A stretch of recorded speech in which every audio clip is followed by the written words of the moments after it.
Greetings, sentient beings. This broadcast is not intended for children. There will be strong language and adult themes. Before we start out, I do have to warn people that they had put out a notice that today they're going to be testing our smoke alarms. So, oh boy. Yeah, I may have to step away for a minute, and I'm not sure if they're going to be coming into every apartment to do that or not. Yikes. Oh, dude, they just set off the whole building alarm. Well, I don't know if they're just going to do the main alarms or if they're going to come in and, like check that the batteries are good and all of the ones in every unit. Yikes. We're going to get a rolling blackout here soon. Yeah. And you know what? I should have really looked at that envelope now that I think about it. So with us today, we have Dr. Fearsome. Jenny Morgan providing us with scenery. Hello. So what are we looking at today, Jenny? Today we are on the bluffs above. Oh, there goes an eagle. Above Rushford, Minnesota. Rushford is a small town of about 4,000 or 5,000 people. It's about 10, 15 miles away from where I live, further west. It was a scene of a very, very large flood back in 2007, I'm told, where the entire town was flooded and the entire town had to be rebuilt, basically. It's in wonderful condition today. All the streets are really clean. But the bluff I'm on is the I guess the town bluff further down, and I'm not about to try and show it to you, is the name of the town in big letters on the side of the hill. And in a moment or two, we're going to see an eagle. Ooh. That's eye level because we're about 600 feet above the town. Now, if you're on a bluff, how do you know the topography isn't lying to you? And every time you see an eagle, how do you not sing Neil Diamond? Proud to be an American. Because you'd be singing it 10 times a day around here. And we have Godless Sewing. How's it going? I'm a Godless Sewing Machine. Look at this mess. I've actually cleaned in here. And I brought in a fireplace because winter's coming. It's electric. Oh, okay. I was gonna ask if you didn't need that vented. No, that's super fake. And then in the side chat we have Nerdy Rodeo, Spooky Bed Hair, Greg Hartwick, Delicious Danish, Wild Heart, and Angie Dell. So good turnout today. Oh, that eagle is really hanging around here. We're going to see it numerous times. If you see a big bird across the screen, it's the eagle. There were two earlier. Okay, I'll keep you highlighted so we can get a better view if the eagle comes through. And we almost had a blue jay war. There it was.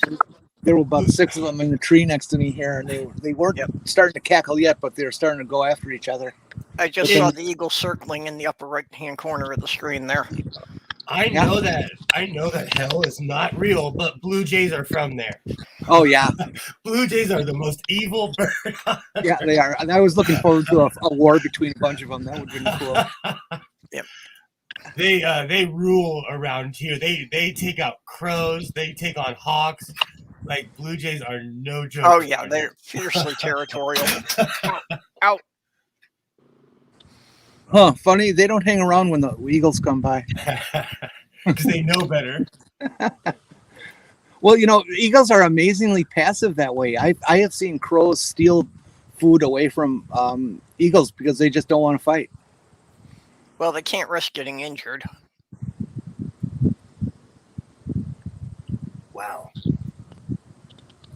Oh, we're really getting a show here today. This is nice. Okay. So it's what's today's theme? National Day on Writing. Believe it or not, I journaled for like 15 years because I'm the definition of emo before it was cool. I don't believe it. I have years and years of journals. I was actually known in LA and Portland and other random spots for the guy who was always writing at Starbucks. But it was my passive aggressive way of ignoring people but still being in public. I miss journaling when I had nothing to do.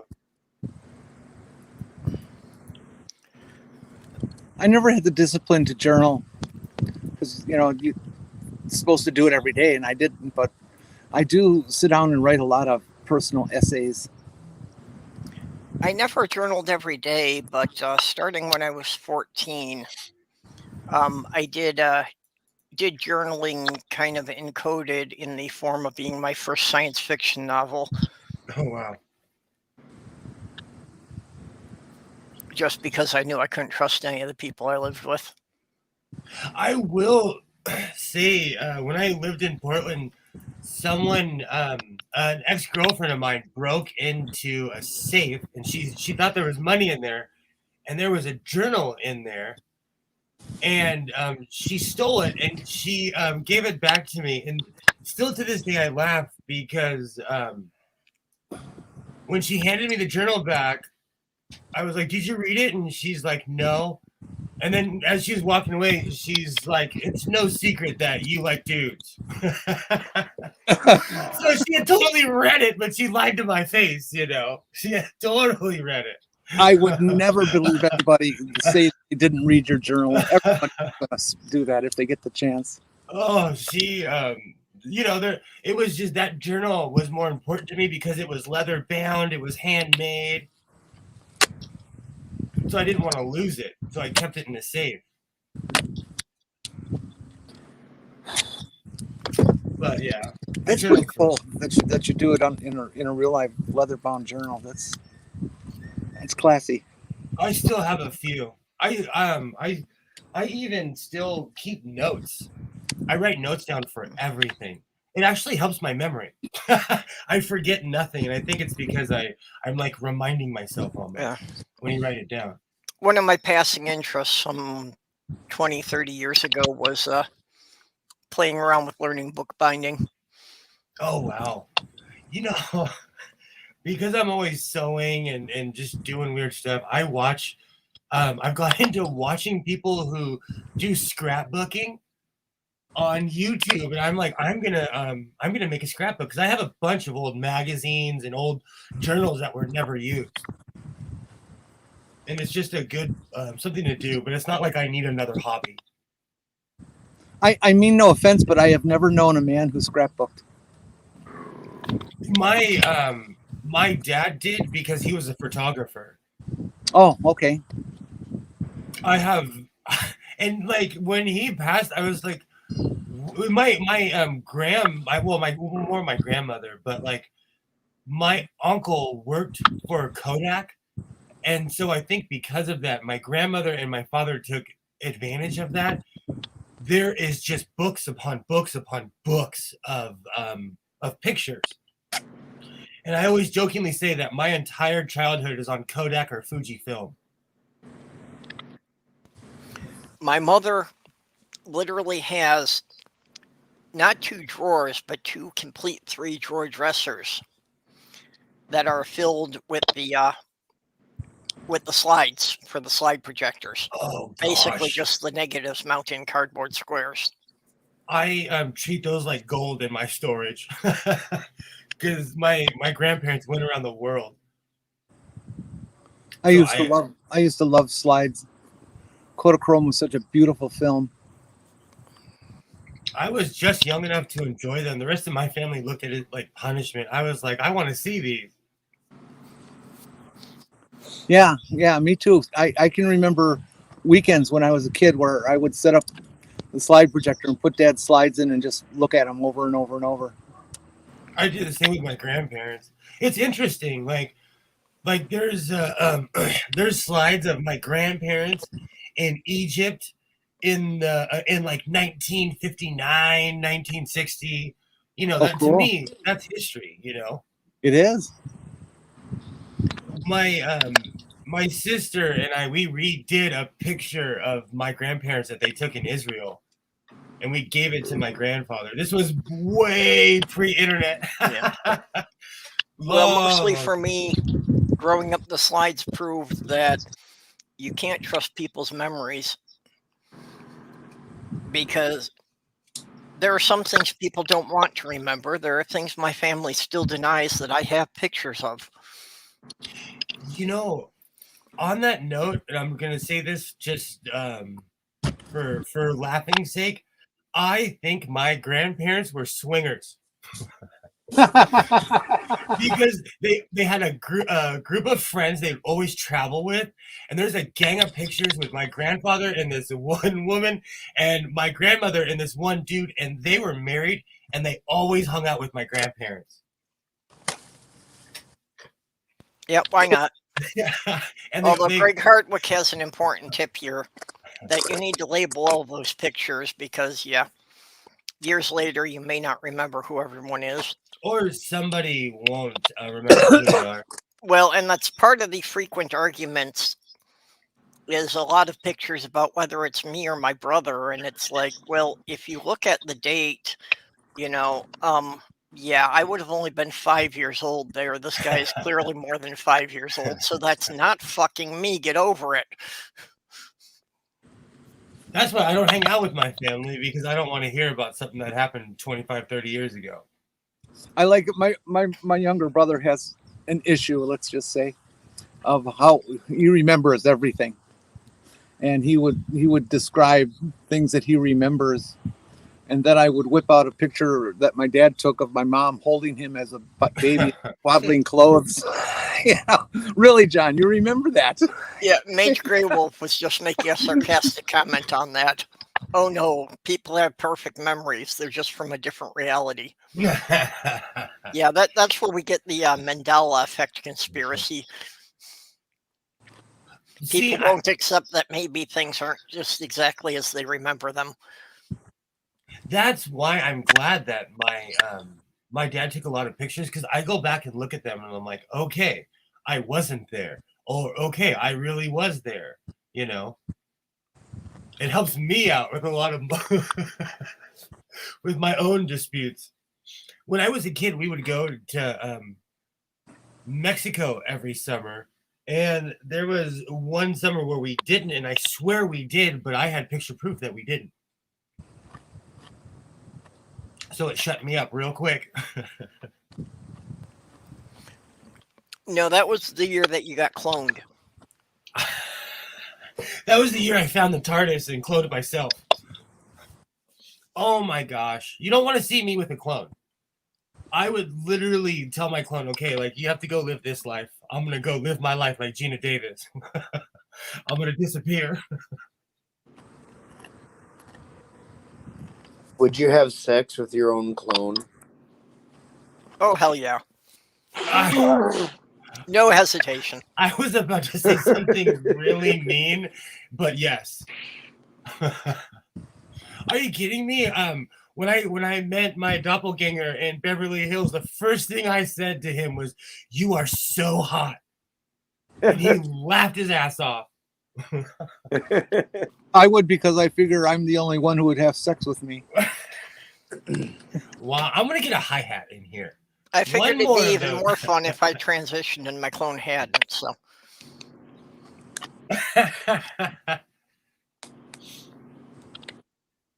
I would totally make out with myself, but that's because I like myself. I'm biased. Like I am so biased. I am not I'm not a middle ground on that one. Oh, see, mine would have been a mercy fuck. I just figured I wouldn't have to go through the long explanations of why I like certain things. Exactly. Finally, someone who understands you. There would be so much bullshit you wouldn't have to do if you met your, if you. Yep. But life is situational, so if you're like, if you you'd have to treat your clone well. Fuck that! I'm throwing mine in the fridge and keeping it for spare parts. See, that's another See, Doc brought something up. I'm kind of heartless.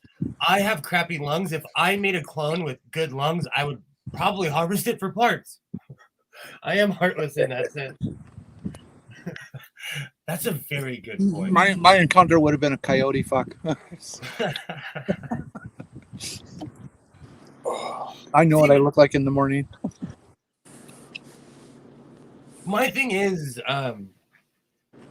like, that brings up a weird thing. Like, I don't want to be immortal. Like, if you could constantly repair your parts, you would live for a lot longer than the average human. And you wouldn't be immortal. You would live basically until your brain gave out. Now that I could deal with. I wouldn't want to be immortal, but to have a couple of centuries might be worthwhile. You would just go super crazy. Instead of Alzheimer's, you would go like full, like I'm 300 years old crazy. I want to be just completely eternal. I want to see the whole universe like dissolve into Hawking radiation. Spooky. Okay. We assume. Oh, sorry, Spooky. We assume that we would have rights over our clones because we're Americans, and I would tell my clone what to do.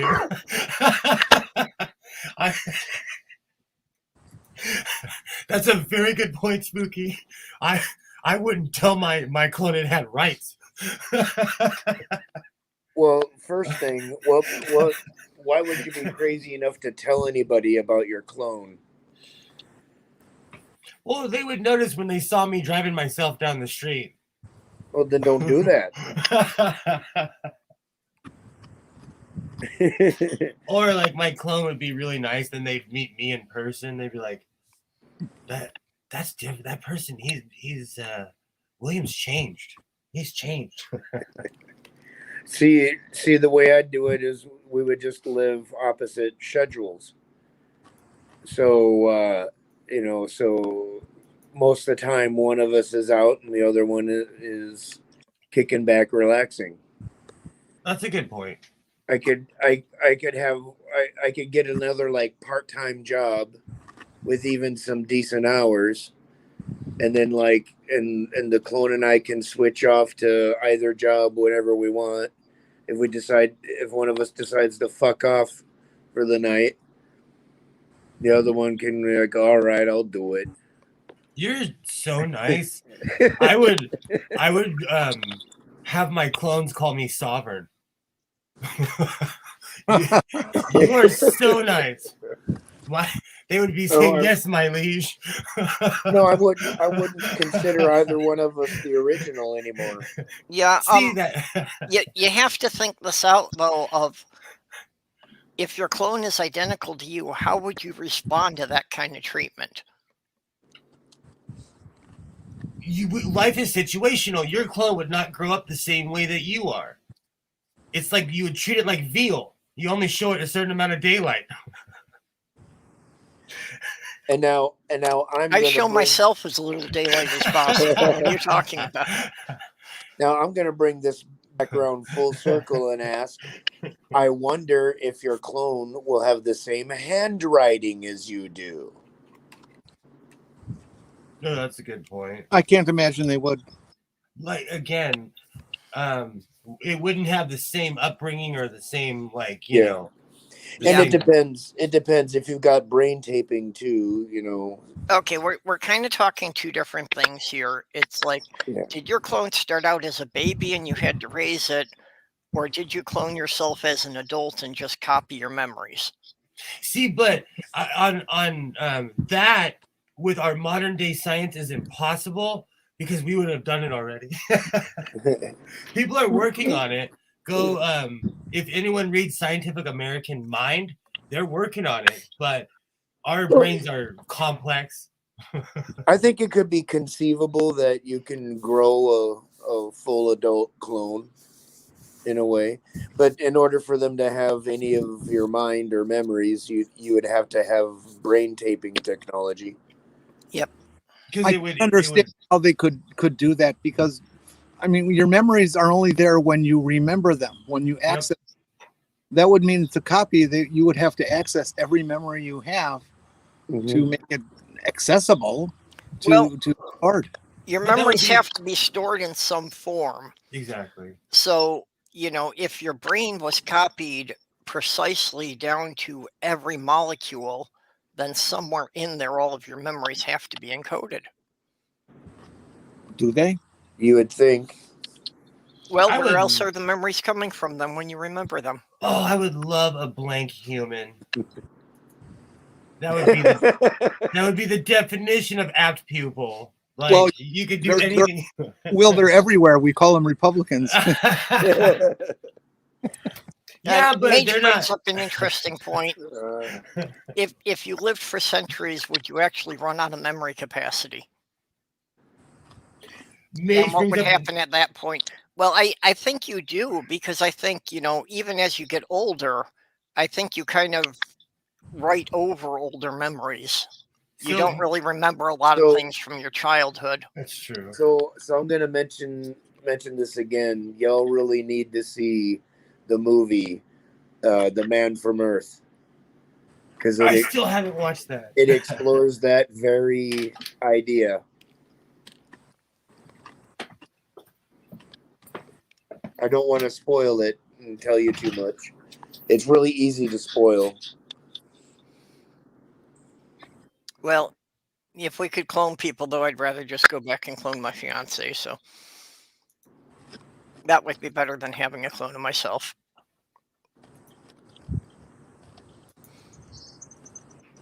I And still then have some of her hair around here, so we should be able to extract some DNA from it, right? Yeah, We as long only got the as root of long as that. you got the root. Yeah, probably not. And I mean, after so many years, I'm sure it's Yeah, it breaks down. dehydrated and deteriorated far too much. That is a super sweet wish, though.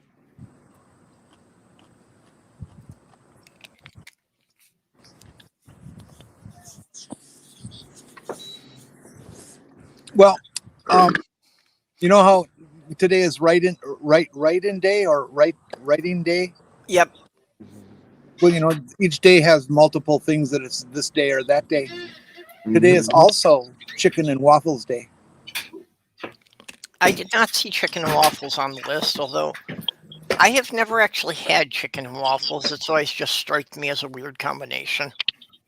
I think the chicken and waffles would be okay. I'm going to do the syrup part of it though. Well, but what's the point of waffles without syrup? Well, Okay, you can use them like a bread and wrap it around the chicken and eat. so Hell, what's what's walked the point away. of chicken without syrup? I walked away and we were talking about we were dancing around having slaves and robot clones, and I come back to waffles.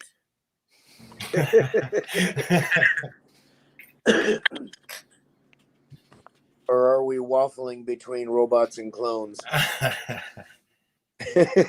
Okay, let me know when we get to robot chickens. I see that brings up another thing. I say this all the time, and I do say please and thank you to the A word. I don't want to say it out loud because Alexa, what's the temperature right now? Right now, it's 60 degrees Fahrenheit. Oh, it's winter in California. But anytime you say the A word, it pops right up. And the other day, there's a commercial where it says A word, play Who Let the Dogs Out. Well, my A word kept going after the commercial stopped. And I didn't even realize that it was doing it.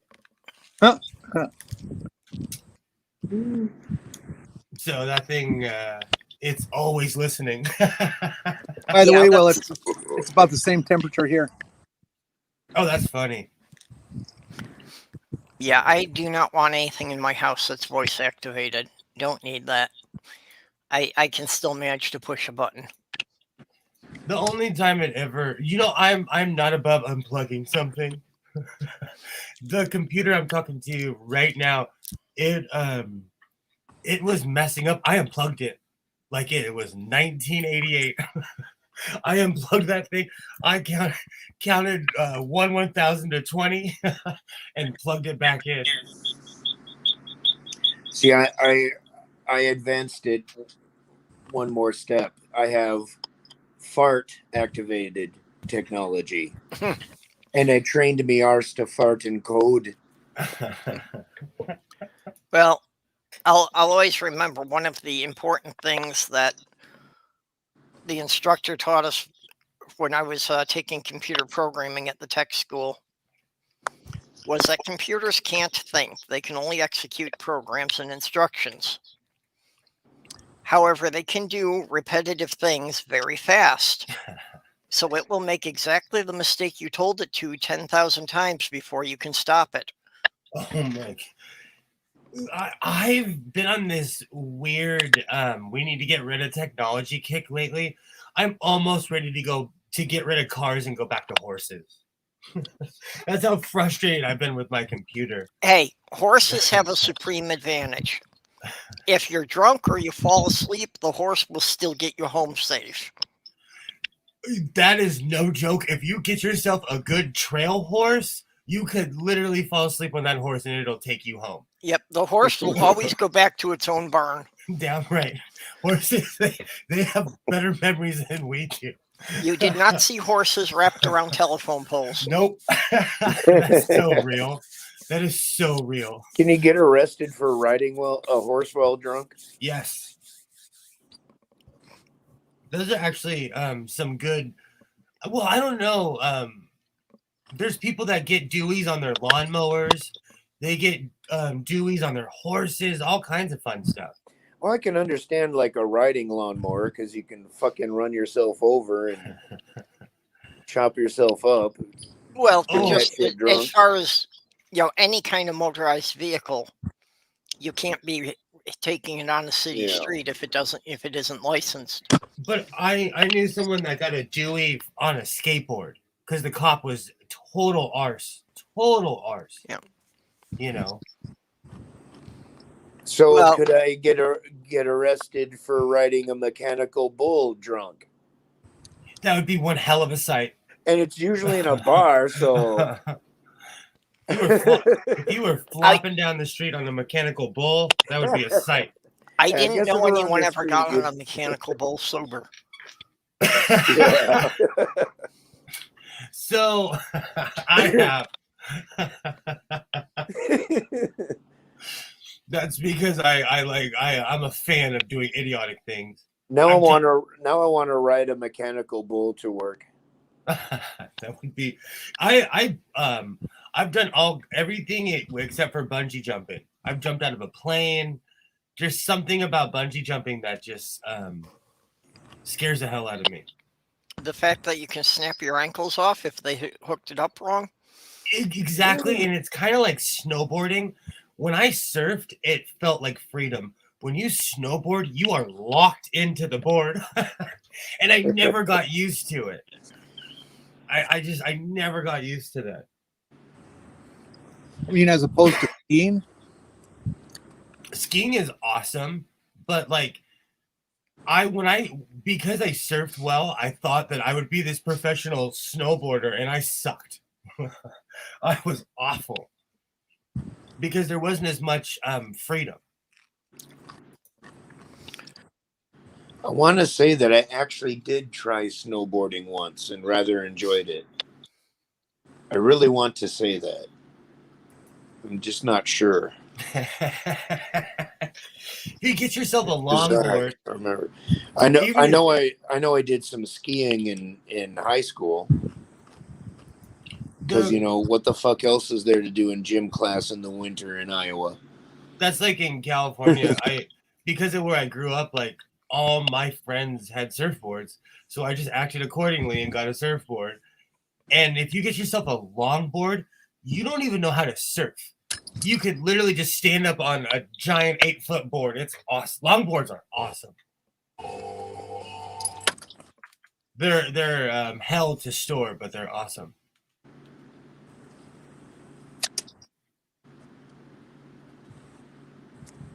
I have an old rotting one above my head right now. right now. Mm-hmm. I don't know. I suppose I would try surfing or snowboarding, but yeah, I'm not one for extreme sports. Adrenaline is not my friend. I do not. do not like the adrenaline surges at all. I have become less adventurous. The older my son gets and the older I get, I am way like I used to do crazy stunts on motorcycles. Half of those would give me a heart attack nowadays. I literally do not have the heart for it. Literally. I would pass out. Yeah, well, see, I know a lot of people crave those, that adrenaline rush. And, for me, it's just like, this is the same as a panic attack. Why would I do that intentionally? I won't even lie. I still love going fast on a bike or a car. Will, have you ever done motorcycle stunts? I was doing 110 and I fell off my bike on Vegas Boulevard and lived to tell the story.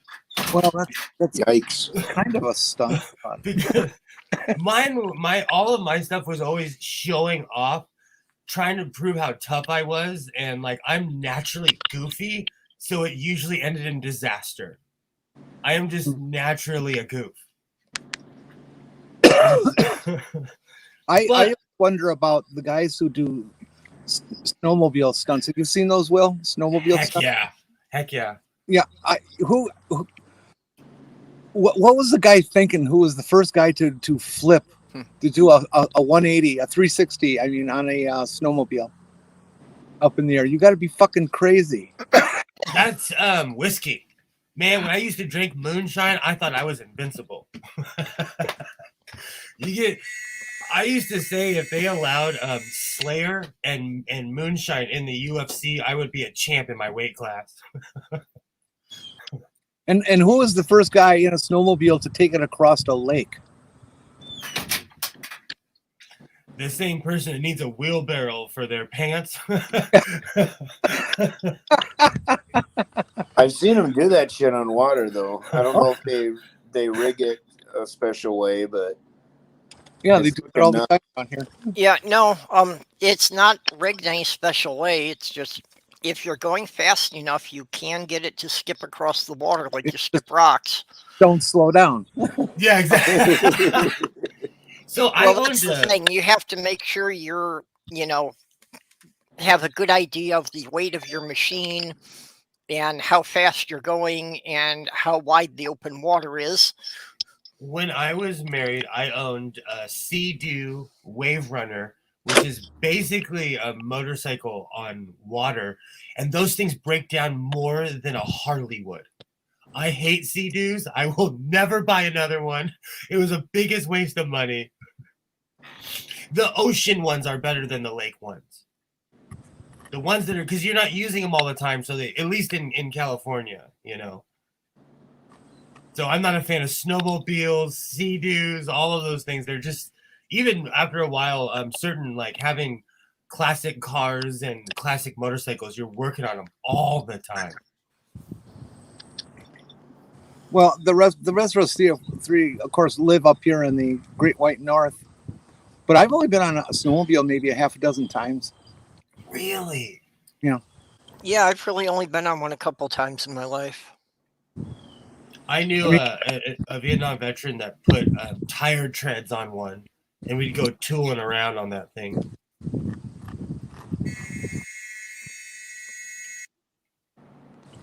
Is that the end of first period? I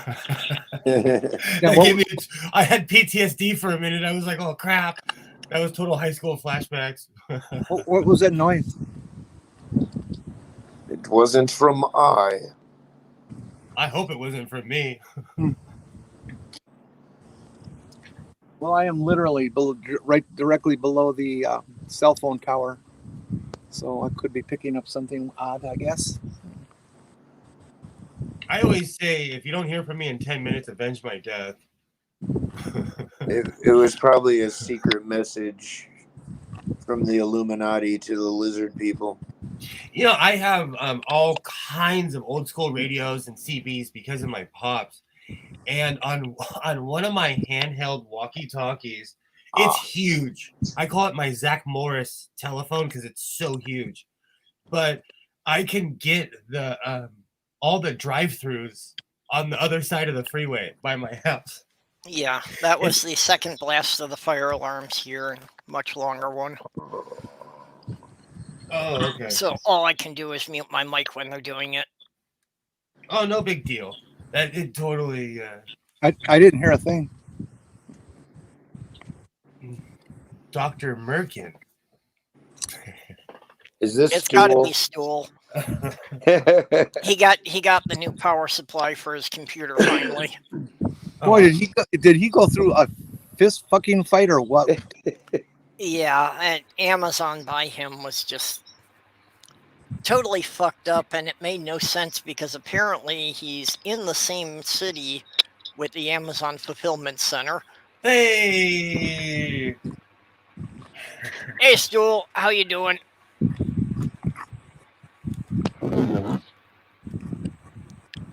We're not hearing you very well. Yeah, Oh, you're God. You're sounding all static. full robot. Is he blowing fart? You're like, you sound like.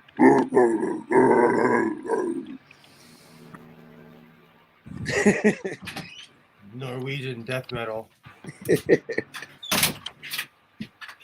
Oh, Stool, I missed your face. How are you? Say hi to Frenchie. Say hi, Stool.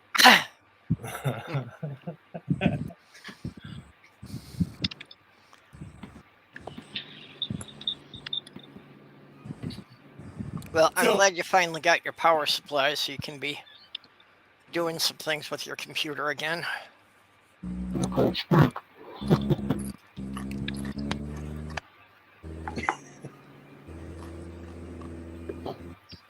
You sound like one of those people that are in the witness protection program.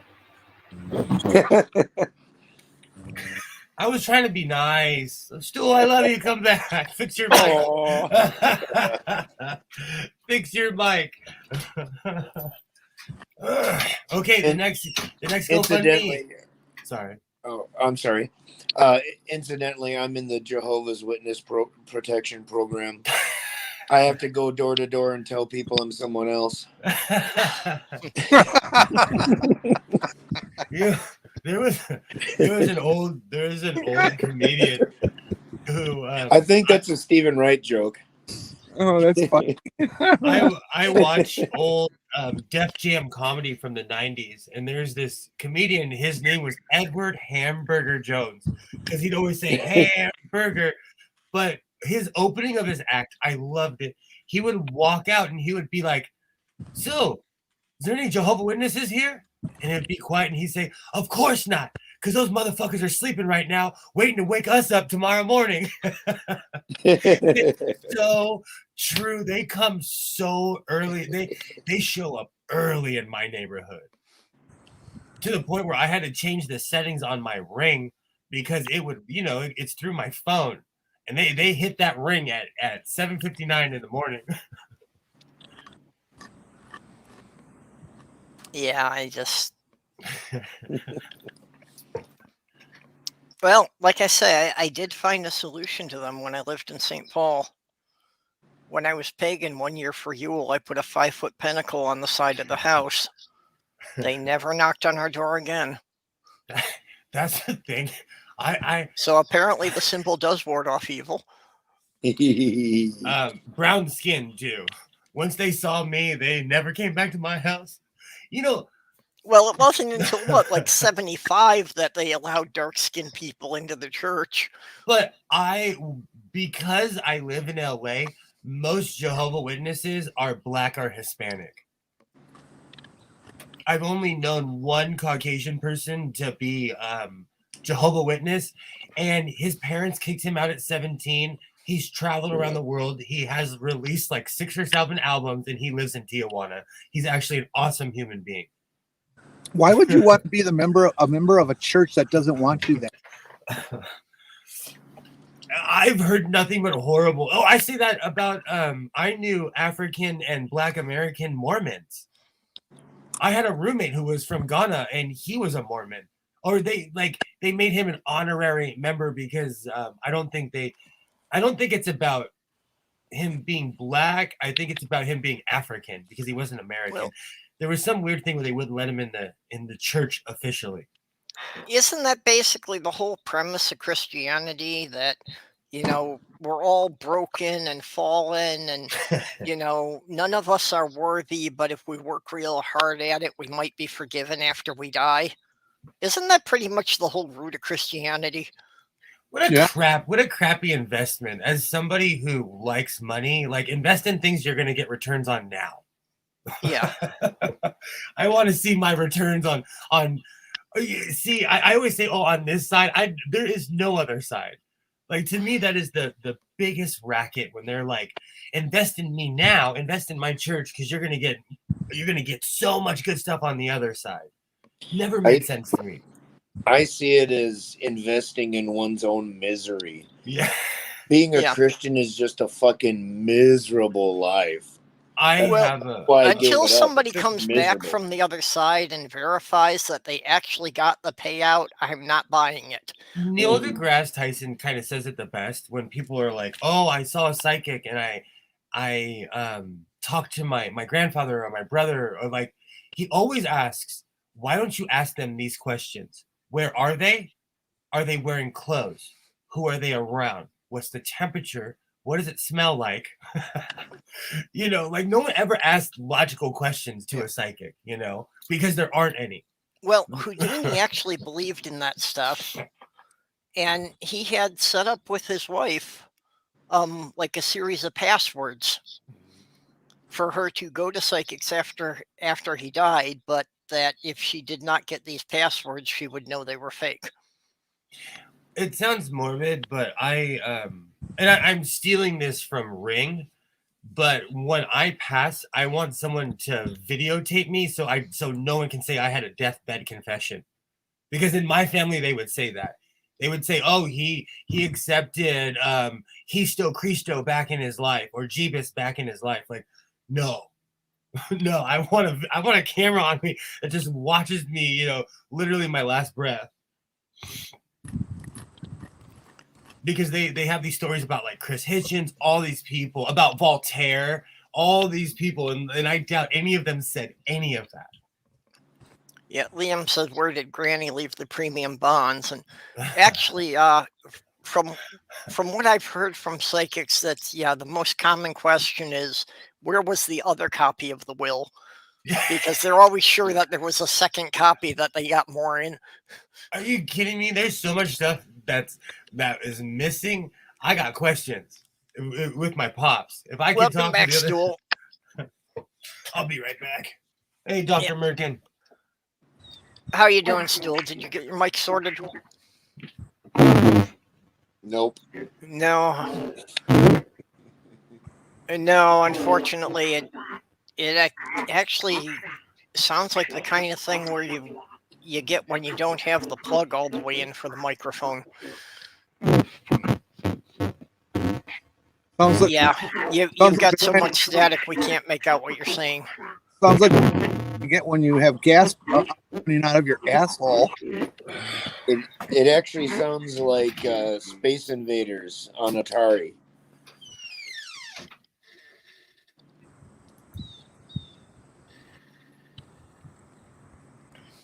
That's what I think. Yep. Okay, Mate says, if you're in communication with an all-knowing or sufficiently knowing being or a psychic, give me the answers to 2 questions I have. You don't need to know the questions, just the answers. That's kind of what I've said, is that I'll never go to a psychic because if they're any good, they'll know when to contact me. Well, as long as you pay them.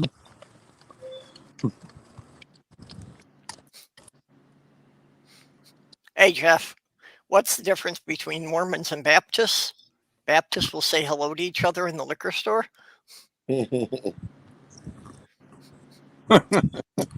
that sounds about right. I grew up Baptist.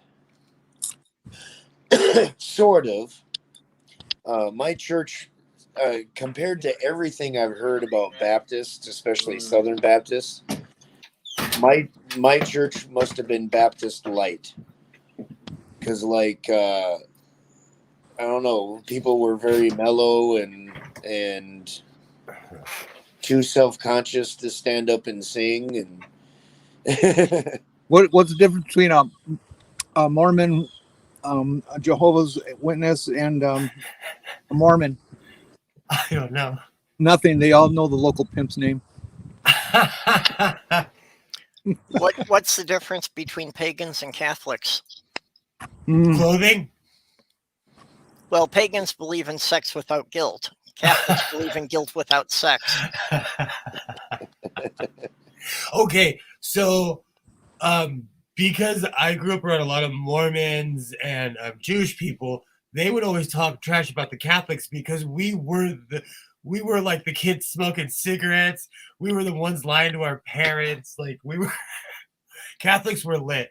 In my day, like all the people I grew up with were lit.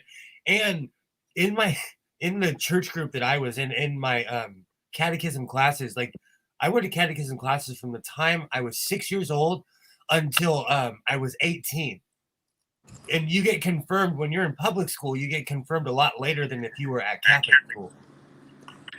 See, I never understood why they call it Lent. I mean, when do you get it back?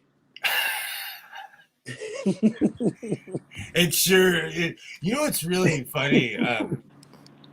Every year I would give up video games because I didn't know what else to give up as a kid, you know. And then like a couple of days into it, I was like, man, I can't do this. I'll give up something else.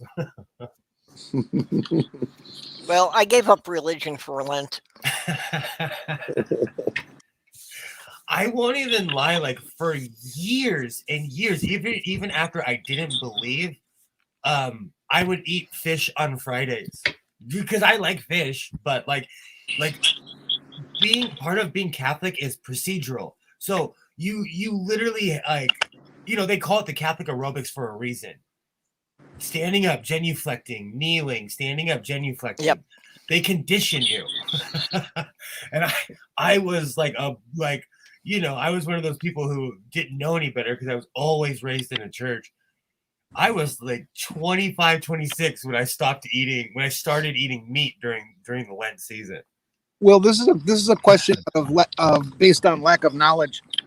Is it true that it's a fairly common thing in Catholic families to have a little religious shrine or something like that in their house somewhere? You know, with candles and statues and all that kind of stuff. I still have one with broken religious statues and stuff because I think it's cool. Yes, and especially in the Hispanic culture, it's not rare to have a Lady of Guadalupe or your favorites. You know, fill in the blank with your favorite saint.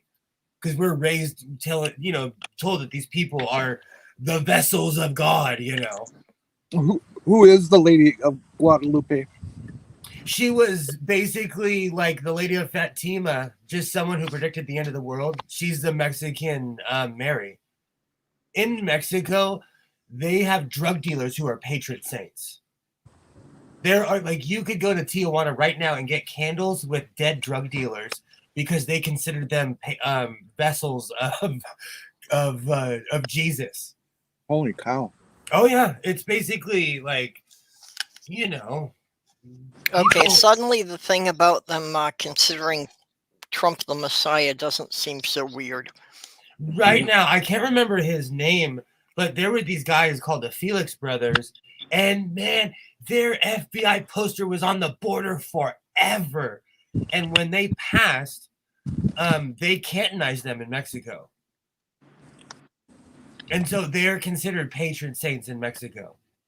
And the Catholic Church can't say anything because they're not gonna poop on their biggest cash. Like Mexico is Catholic.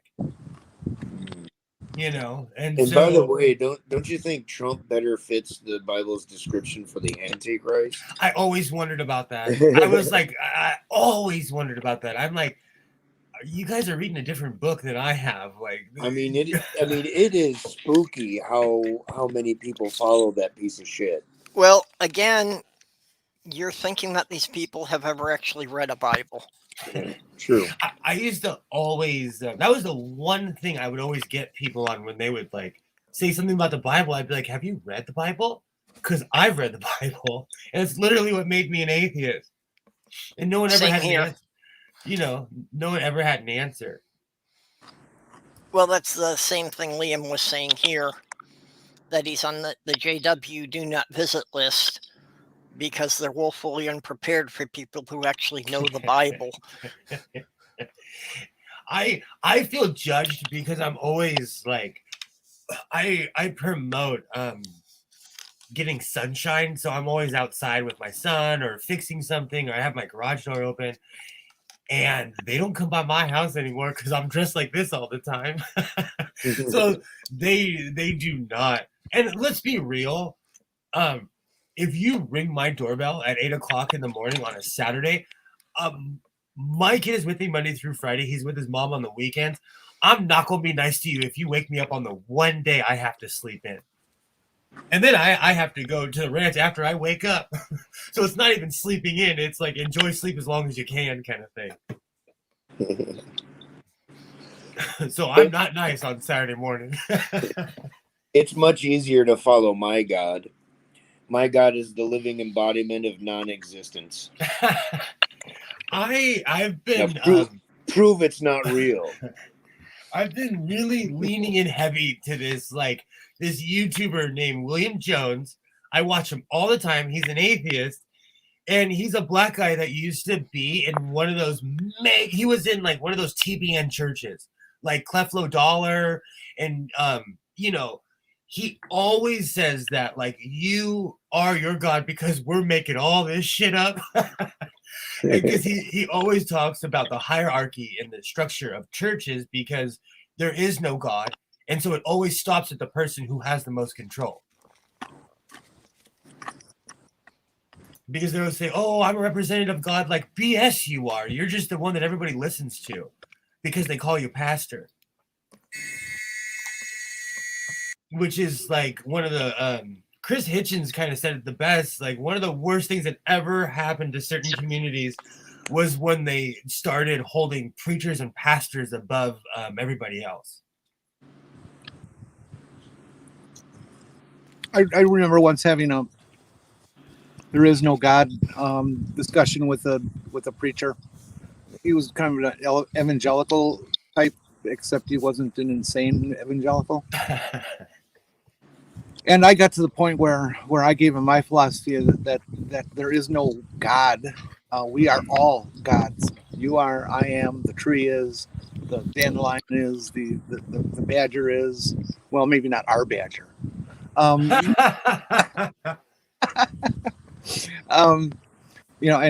boy, did that get him upset. Oh, that's like old school Wu-Tang philosophy, but I agree with you. I see that all the time. I got yelled at. I have a vest that I've told you the story a million times. Some guy was screaming Romans at me because he didn't like my vest. He literally was like, Romans chapter 1. And I turned and looked at him. I was like, can I help you, sir? And he just started spouting off Romans. But it happened more during the pandemic. And I'm telling you, people are cooped up and it has nothing to do with God. People have lost their damn mind lately. Yeah, Jenny, it sounds like that you would be a perfect fit for the Church of All Worlds, which is actually the one that Robert Heinlein started. The basic premise of the church is summed up by the greeting, "Thou art God." The whole church is basically on the premise that all life forms are God. Well, it sounds more sane than Scientology. I go by the Slayer principle that we are all equally worthless. So I guess that's on the other side, on the other side of the same coin. Well, I used to go with the analogy that God was the sum consciousness of the entire universe, so that every intelligent creature was like one cell in God's brain. Again, I'm going to go back to my Slayer principle. If God is real, then God hates us all. Great album too. Great. One of the greatest albums. Go listen to it. Although if that were true, then God would only have 7.8 billion brain cells. Well, that's just on this planet. You almost made me spit on my coffee. So I think at that would my, actually be kind of a small brain, wouldn't it? So I know this is 7 kind of or 8 billion. that'd be tiny. Is compared to how big Yep. the space is. At the church that I grew up in the office, and I always thought it was weird, but it made me laugh because they'd always come with that BS explanation. But they had a giant oil painting of Jesus standing in front of a spaceship holding hands with graves. And whenever anyone would ask, they would always say that Jesus would be known on all planets. And when they redid the church, I went there and I was like, I want to buy that painting. But they have it stored away somewhere on the property. But I've been offered. I want that painting so bad. It's not even funny. Humans are just such a curious creature. It's like 10 feet long too. It's not small. This is I'm kind of an ironic since the last thing I was listening to before starting the stream was Isaac Arthur's thing on sentient planets. See, that's better than Jesus being on all the planet. I'm a nihilist. The older I get, the less I believe in anything, you know. So I kind of just stand back and like I try not to laugh at people, you know. I try to be polite, but I'm a bit of a nihilist when it comes to the whole God subject. We believe in nothing. Yeah, we believe in nothing. Sorry, I had to Okay, go Maine mouthpiece says for there a are second. roughly 86 billion brain cells in the human brain. So if each person on Earth was one cell in God's brain, he would only have about 1/10 the capacity we do. Yep. There you have that then.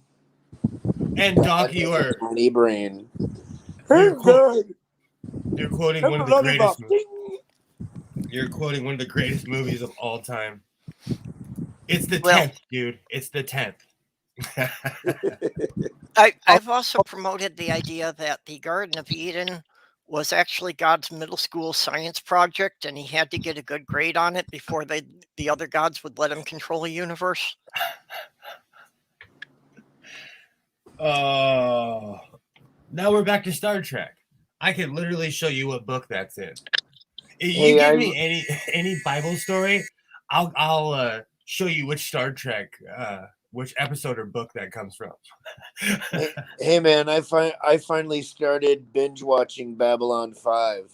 Heck yeah! I just got into second season, and I had seen kind of scattered episodes before, but I never really gotten a chance to sit and watch it through yet. And John Sheridan is that's my dude, John Sheridan. Yeah, he's pretty sweet. I'm into the second season. It's amazing how much better the production is just in the second season.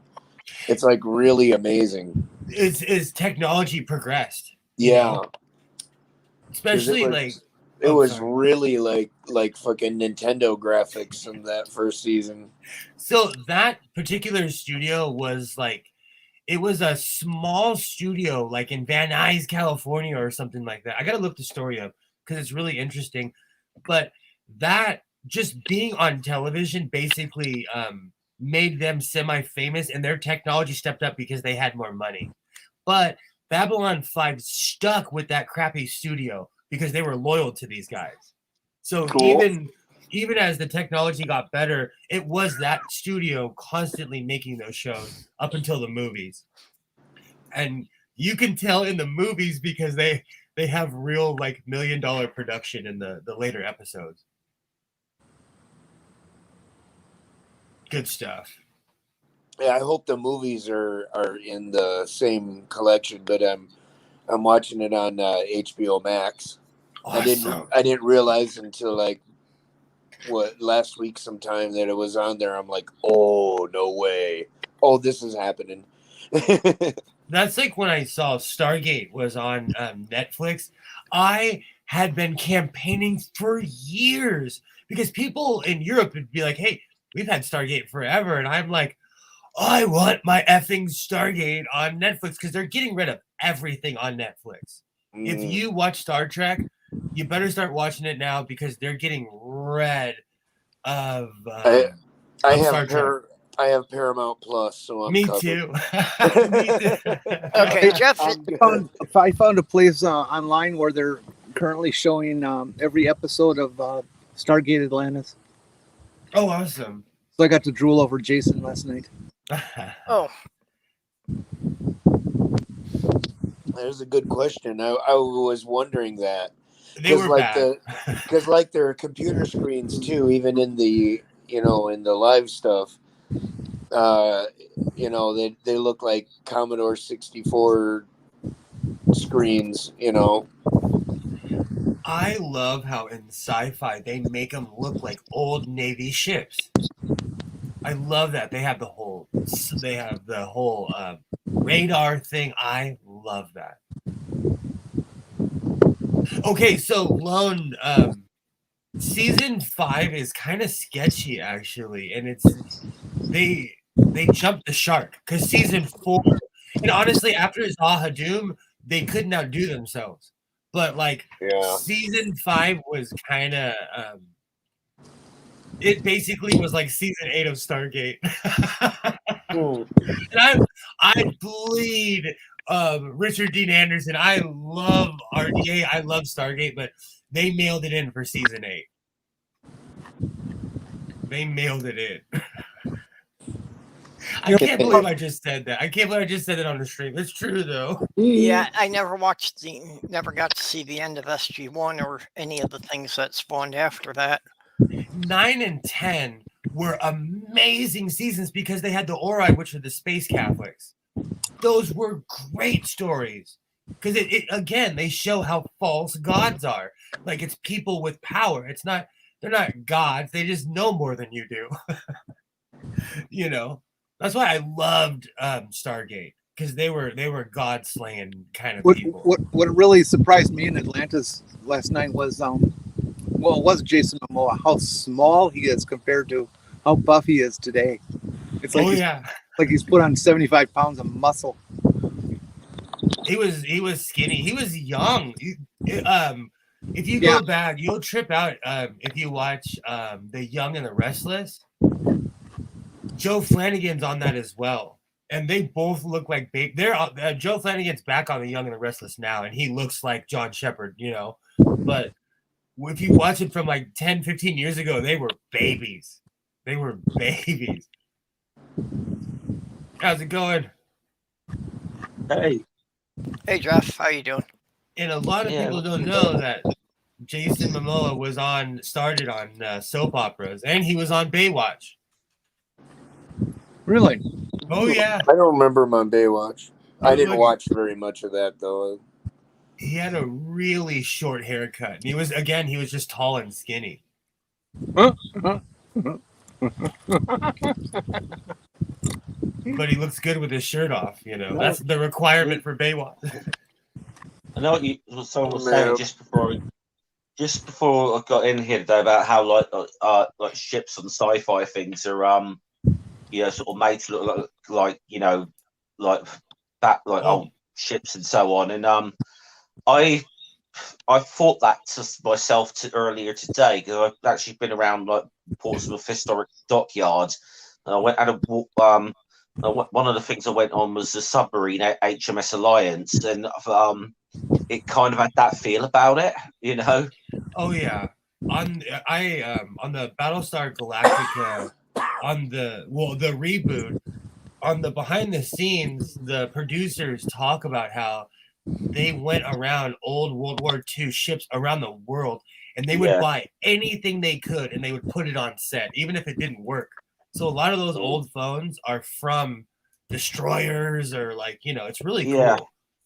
Well, the big submarine they've got in their HMS Alliance, that was used in that's it's just around about the end of World War II that was made, and then it was sort of they phased out in the mid 60s. But that thing was used in one of Michael Bay's Transformers movies. Oh, awesome. Which is Well, we won't kind of, hold it against it. yeah. Well, I was going to actually sort of. So I was actually sort of saying to one of the guys down there today, so we can dispel the myth once and for all. This thing is not a transformer, you know. You know, Isaiah was into those movies, so I own all of them. I've only seen the first one. I haven't even seen Bumblebee because I was so offended. Okay, you should watch Bumblebee though. That was made for true Transformers fans, because it is more like the original cartoon. I was a big fan of the G1 Transformers, and up to Beast Wars. I didn't like it first, but I warmed up to it. Beast Wars was awesome. Yeah, me too. Yeah, Awesome. then they did that abomination called Beast Machines, which everyone has tried to forget. And then they brought Michael Bay into it, and that completely killed anything I had left for the franchise. Okay, you children of the 80s. The movies, the cartoon, the dolls, what came first? What happened? Well, okay, I was not a child of the 80s. I was something like 22 I when was. it first premiered. I watched Let's put it Ghostbusters, Turtles, G.I. Joe. But as far as what came first, actually the toys came first, because it was two Japanese toy lines, the Micro Changers and the Diaclone, that a toy executive brought them back to the US, kind of dumped all these toys on the desk of a guy at Marvel, said, give me backstories for all these characters, and that's how it started. Oh, that's awesome. Is that why Optimus Prime sounds like John Wayne? I guess so. We've got a storm moving in here too. Let's put it this way: just about every kids' cartoon in the 1980s was basically an advert for a toy line of some kind or another. Oh, absolutely. Consumerism. Well, it was a way for them to get around the American regulation that they weren't supposed to have advertisements in children's shows for a long time. And they had let up on that in the 70s. So by the 80s, it basically came down to they were half-hour-long commercials. I was about to say, I would harass my parents. Like, they came out with a new G.I. Joe. I mowed the lawn and washed the car. Let's go to the store right now. Well, it kind of really, I think Mattel were probably the first ones to do it with like a He-Man cartoon. Oh, He-Man. Those were awesome days. I had He-Man toys. There's an awesome I did. There's an awesome documentary on the history of He-Man on Netflix, I think it is. It's a very good one. It's really interesting because like whenever they were passing around the idea of He-Man and starting to make it into whatever, a toy line and then a show, like people were like, okay, so what are we really going to call it? Because they thought He-Man was just the sort of generic title for now thing, and they were working on something different, They're like, no, this is it? He-Man? Okay. He-Man was awesome. See, but I ask myself a lot of the time, I'm biased towards that era because that was my era. Like the 80s and the 90s, I'll go to the mat for that era, but it's because I was there. Yeah, I was born in 74, so I pretty much grew up in the 80s. Yeah. So, but I always think like, is it because I have a bias towards these things? Because I went back and watched G.I. Joe and I was like, wow, this is really choppy, but I still love it. Do you remember Spiral Zone? No. You don't remember Spiral Zone? Captain Planet and Carmen Sandiego. Yeah. Now, Lone's got me singing the song now. Where in the world? Captain Planet was trying to cash in on the, whole echo wave thing. And it was strictly a cash grab. And it just, The idea of all the plastic being produced for the show was completely against the message of the show. I love that was it was an absolute shameless we suddenly people and a lot of especially kids got environmentally conscious. Oh, how can we exploit that? They did that a lot in the 90s too, with like the Mighty Ducks had a cartoon. Our semi-local hockey team. I'm a Kings fan, so they're on the other side of town. But they had a cartoon that was so. What's that? Didn't they start out as a Disney thing? Yeah, it was a very successful movie that we thought they were joking when they said that they were going to make a Mighty Ducks real hockey team. But Disney owns everything, and they did back then. We just didn't know it. I thought they had the greatest logo in the NHL. The original Ducks? Yep. Okay, Danger Mouse versus Hong Kong Phooey. Who would win? Oh, Danger Mouse. Yeah, clearly Danger Mouse. Yeah. So I, because my son has autism, we watched both versions of Danger Mouse. I am so biased. I love the old school version and the newer ones they have. I am so biased towards Danger Mouse. And Thundar, I remember Thundar, but I really remember the Herculoids, that there was that six-legged rhinoceros type thing. Yeah. Like I said, I'm biased towards that whole era because I'll talk to somebody that was from the 60s and they're biased towards that era, Oh my. I want Marvel to come up with a superhero that is mild-mannered whatever by day and can morph into a superhero gigantic tardigrade. Weren't people freaking out because they made Superman bisexual? Yeah, but it's not even Clark Kent. They have, but apparently it's not even Clark Kent. No, it's not. He passed his powers down to somebody else. Yeah. Yeah. I know.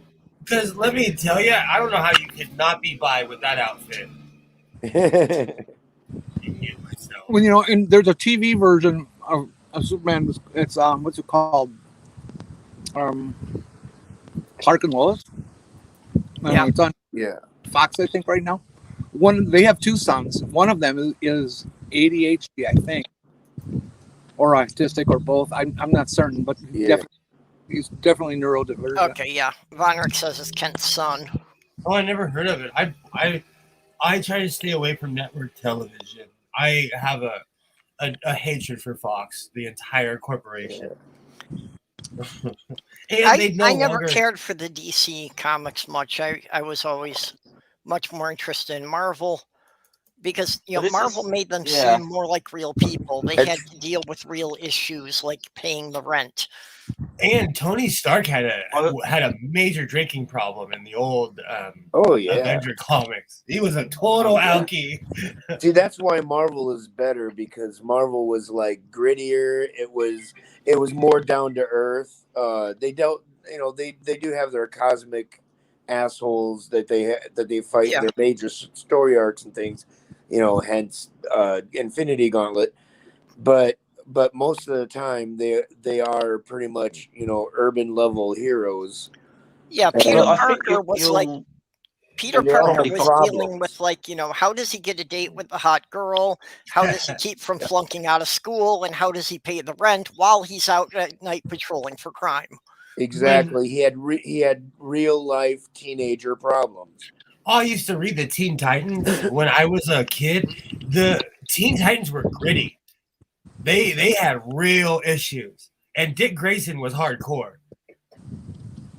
Well, I was going to say, you know about like how people like this latest thing that they're freaking out about over Superman now, and but back in the like the 80s, early 90s, whatever it was when they killed Robin, you could tell the people who got outraged by it were the people who didn't read the fucking comics, because they didn't even realise that Robin was no longer Dick Grayson and it was Jason Todd. Yeah. And the people who actually read the comics are the ones who voted to kill him off. Yeah. It was put down to a vote. Why did he change to Jason? I guess eventually Dick Grayson had to like grow up. Nightwing. Yeah, he sets out on his own and becomes a different, his own superhero. Another ego. Woo! Yeah, I can't quite remember it all, but they sort of like him and Bruce Wayne seem to have fallouts from time to time. You know, it's Oh yeah, he'd tell him all the time, like, "I'm not a kid." Those again, great storyline, because Dick Grayson grows up and becomes basically Batman. Like, you know, what else would you become when the man taught you everything he knows? You know. Yeah, but That woman, but Batman would never be able to pull it off without a butler. So true. Are you kidding me? If I had a secretary, I would be a superhero. Are you kidding me? If I had an assistant, oh, that would be a game changer. Someone to remind me of things and to help me out. Oh, wow. I wouldn't know what to do.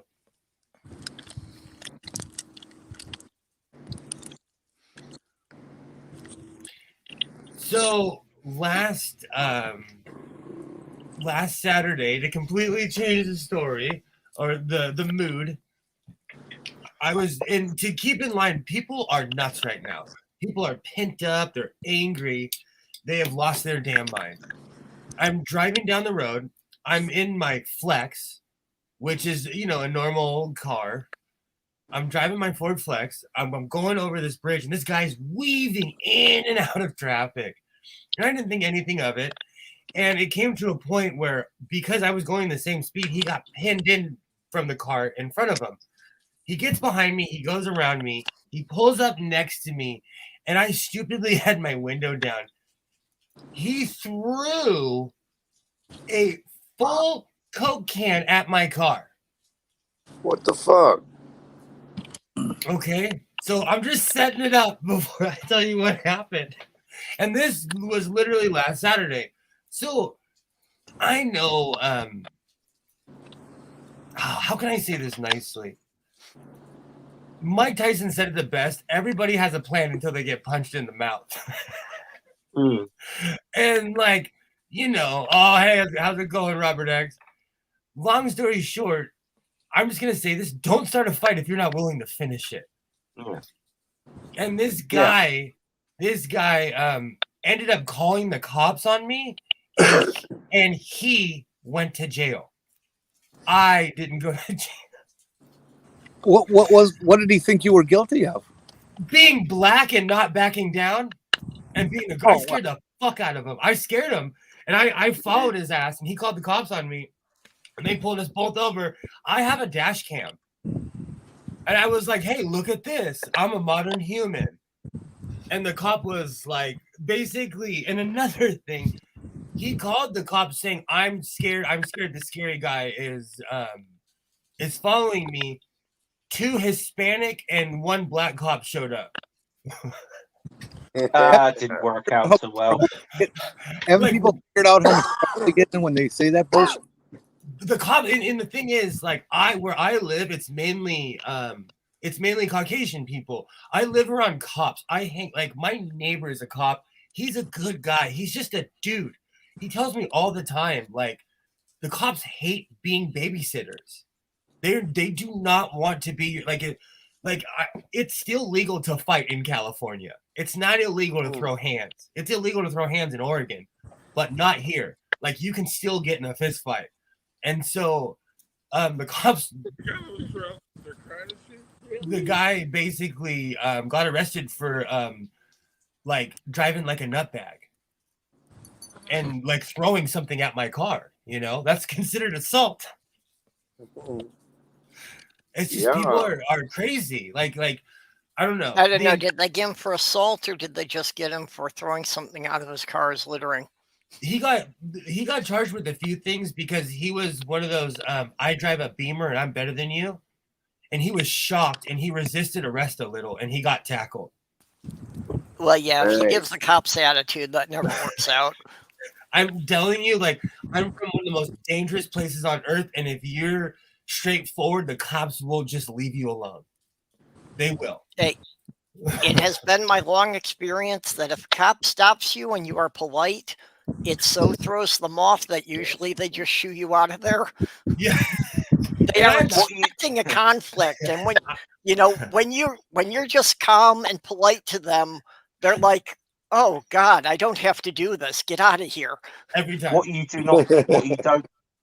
you don't say is start saying things like, "I do not consent." I do not.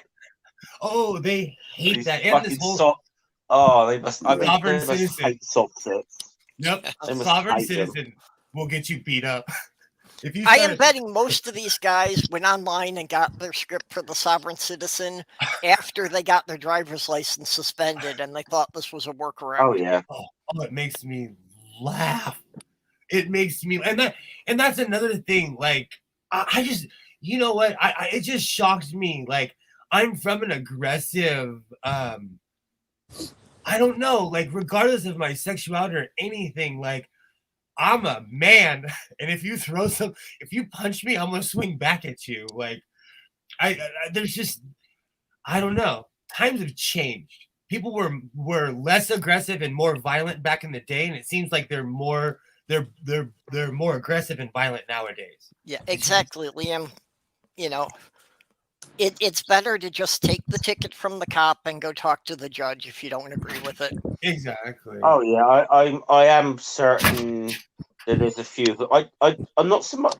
I think not quite so much of the solve sits, but definitely the those auditors guys. They definitely provoke confrontations with the cops for YouTube clickbait.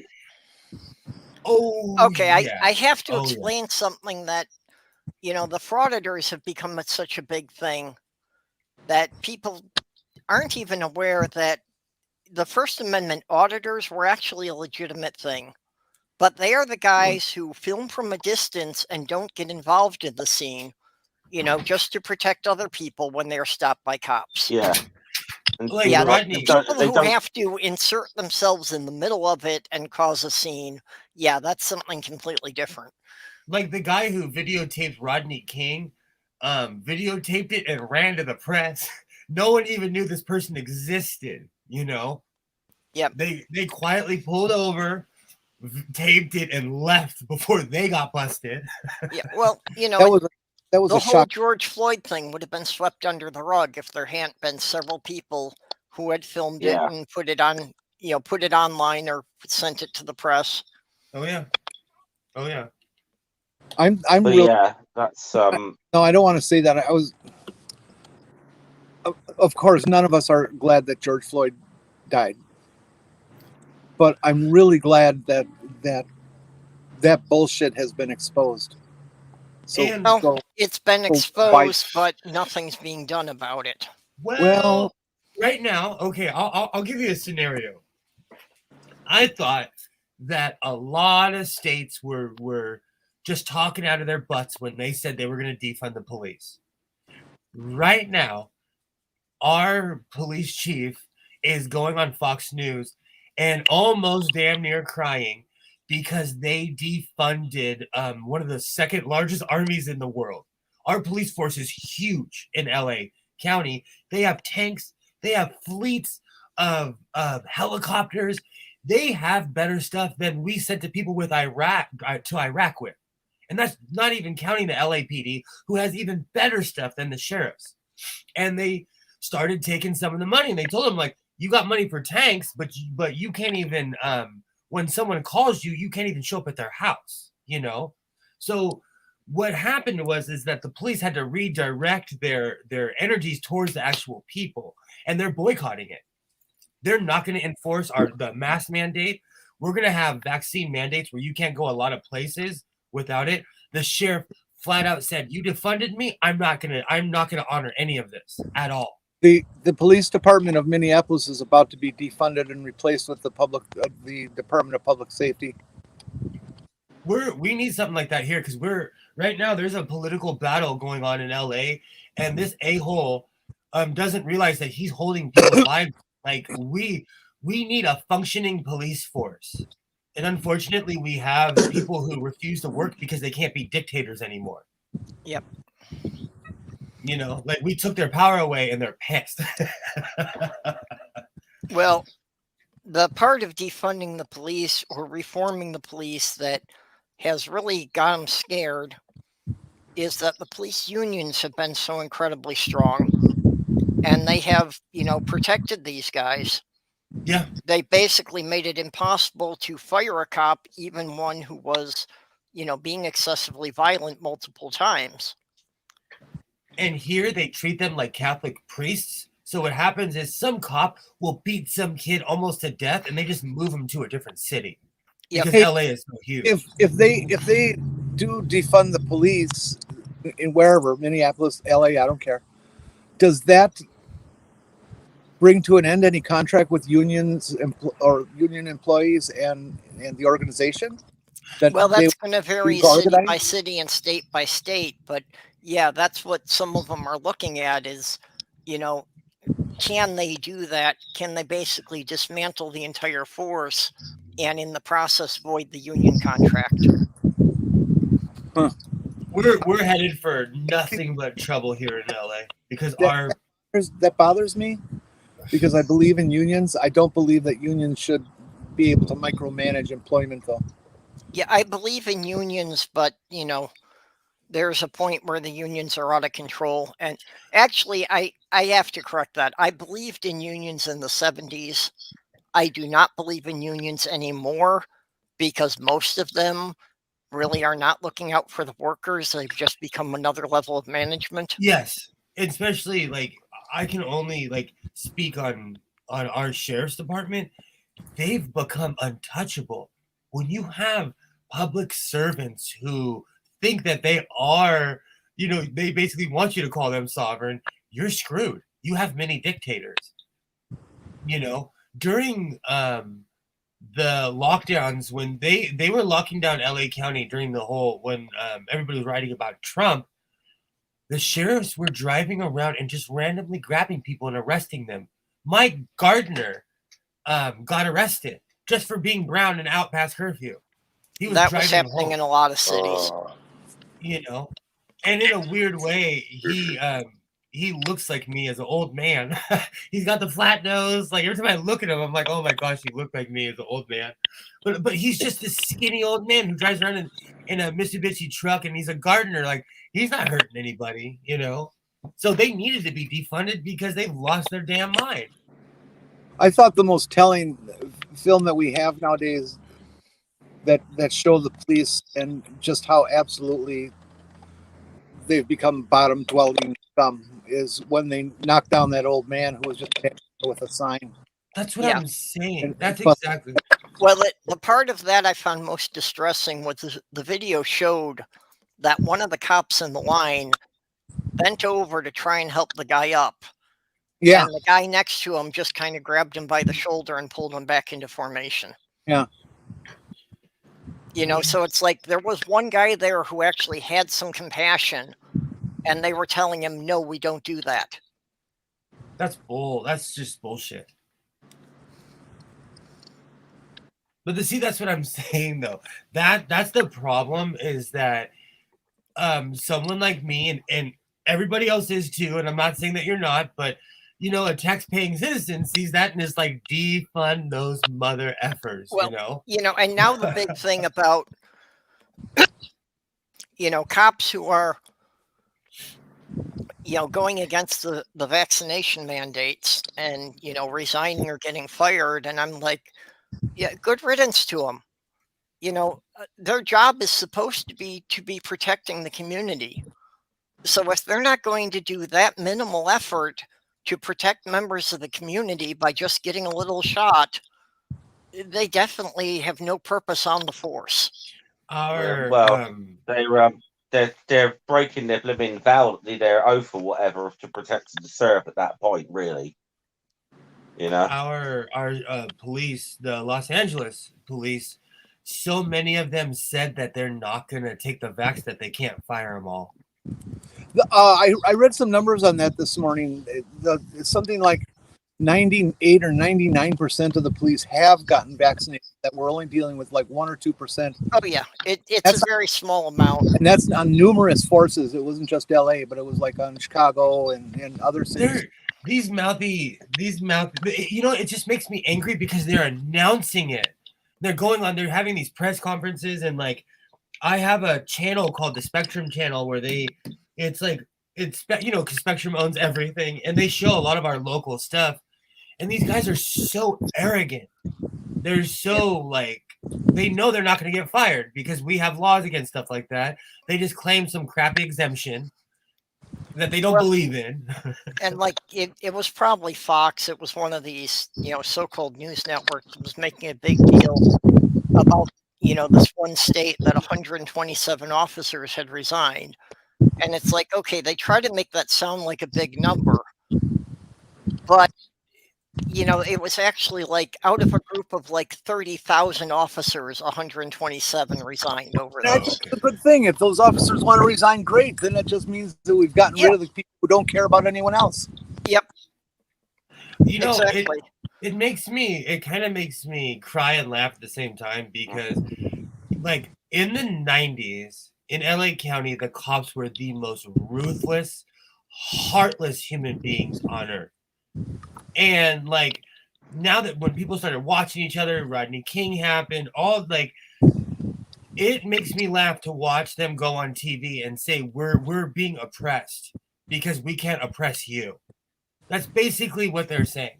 They're going on television and saying, "Oh, they're tying our hands, they're doing this." No, you're being forced to do your job. They were so distracted. They took them off of certain duties. They just hired security guards at certain stadiums. Like, no, if you guys are so distracted, we'll you know, remind you what your job is. And now they're boycotting the city, basically. Well, and that's the whole point of the defund the police is, you know, trying to get the recognition of what jobs they're actually trained for and trying to take the stuff that they're not trained for to a different department. It's just this whole thing is Which really, makes perfect sense. it's just pissing me off. Oh, sorry, go ahead. Back when I was still employed in social services before they fired my ass, Milwaukee County was beginning to form a 211 service for mental health issues. And they were trying to form it into a hotline, and I was a candidate for being hired as executive director because of my experience with the underground switchboard and helping to run that 24-hour hotline. And their whole intent of that program was going to be to take care of the mental health issues and the nonviolent, well, not necessarily nonviolent, but the non-criminal issues that the police department kept fucking up on and hurting people with. Over. And so this is back in the early 80s, and the community wanted it. And they finally formed it, but by the time it was actually formed, it had been so watered down, it became nothing but a little 211 service, where people would say, "Oh, Billy's feeling bad. You know, where should I take him?"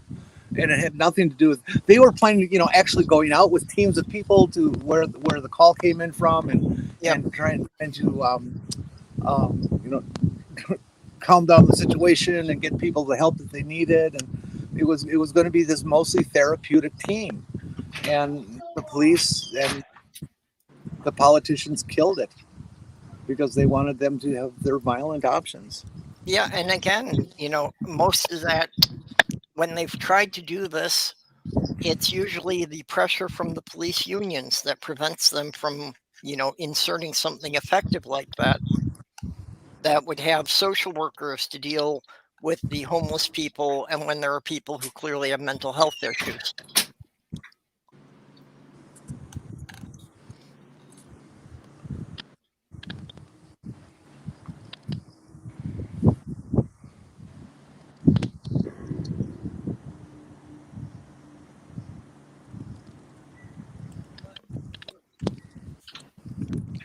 So everybody went quiet. Did we exhaust the topic? Probably. Chicken and waffle day.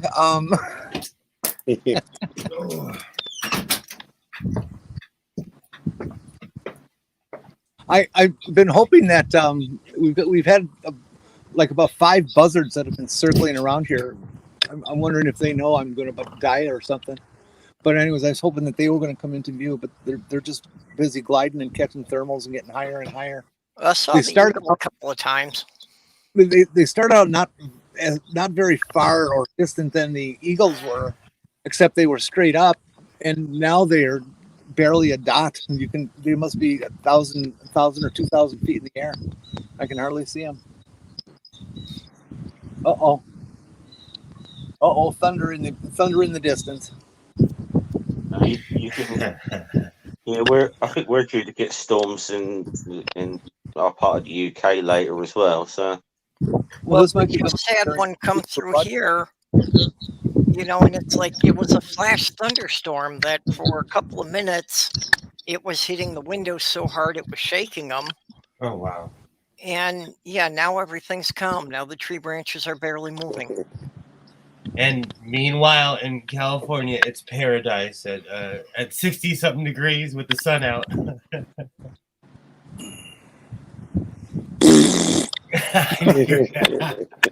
No, Jenny and I have the same weather, except for the sun is shining here. That's the only difference. Yeah, the sun went away quite a while. And we're hit with frost the next 2 nights. So the growing season will have officially ended. That I can't wait until next spring. I have so many ideas for growing pot next year. It's not even funny. I learned so much this year. I'm going to come back with a vengeance. Okay, I want to know what happened to the pomegranates this season. Why are pomegranates so bloody hard to find? Maybe people weren't there to pick them. It's my favorite seasonal fruit. It's something I really look forward to in October because pomegranates only have a season of like a month or 2. That reminds me. Maybe a lot of people are being a bit more like Will, and they're more concentrated on growing wheat than pomegranates. Yeah, well, I expect it's a supply chain issue because I think the ones we get usually come up from Chile. Hey, I grow all kinds of stuff just besides pot. You're making me laugh because I did concentrate. I have grapes, chili peppers, all kinds of good stuff. But yeah, I did concentrate on my pot this year. Are avocados a fruit or a vegetable? Oh. Well, technically they're a fruit because it's the seed pod of the plant. I know they're amazing. Yeah, that's the definition of the fruit, is the part of the plant that contains the seeds. I'm biased. I'm from the land of avocados, so I'm biased. It made me laugh when people so Jeff, in the UK, I've heard do bougie people eat avocados? Who? What people? Like people that are considered lefties, or I heard a lot of people talking trash about people who eat avocados. I don't know. If they do, it's not like a stereotype or anything. They would always say those are for the avocado. Sorry. I'm just biased against avocados because of that guy Avocado Wolf, So I think the stereotype of the lefties eating avocados largely came from that, it was a California thing. Exactly. That it was seen. Well, I think there was a lot of time that basically you couldn't really get them in most of the country, but California had them. We incorporate them in all of our food. Yeah, well, it's also another thing that they're so common now because the U.S. government pushed them on Mexico to grow avocados and effectively created another cartel down there with avocado. The second you said that, I had the avocado from Mexico song instantly stuck in my head because advertising works. Avocados from Mexico. See, Jenny. Damn, that is one of the Man, that just gets under your brain, not in your Yeah, brain. well, the U.S. pushed the avocados on Mexican farmers as another cash crop they could grow. And basically, the organized crime in Mexico took over and said that, okay, fine, you can grow all the avocados you want, but if you want any chance of a truck actually taking them to market, you're going to do it our way.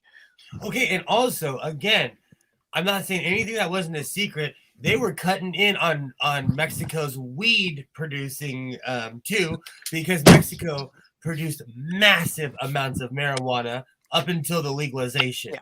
Like Right, Colorado legalizing marijuana was the beginning of the end for Mexico's weed trade. Yeah. But we still get swag. We call them buffalo chips because they look like pretty huge.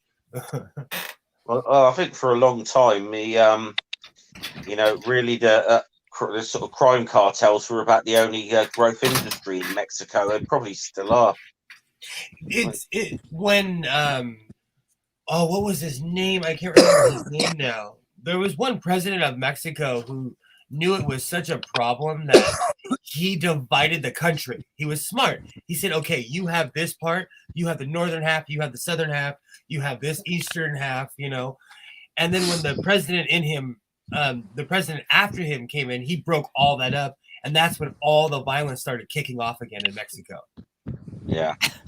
Because, there was a power vacuum. When unfortunately, sometimes you need a cartel because they keep everybody at bay.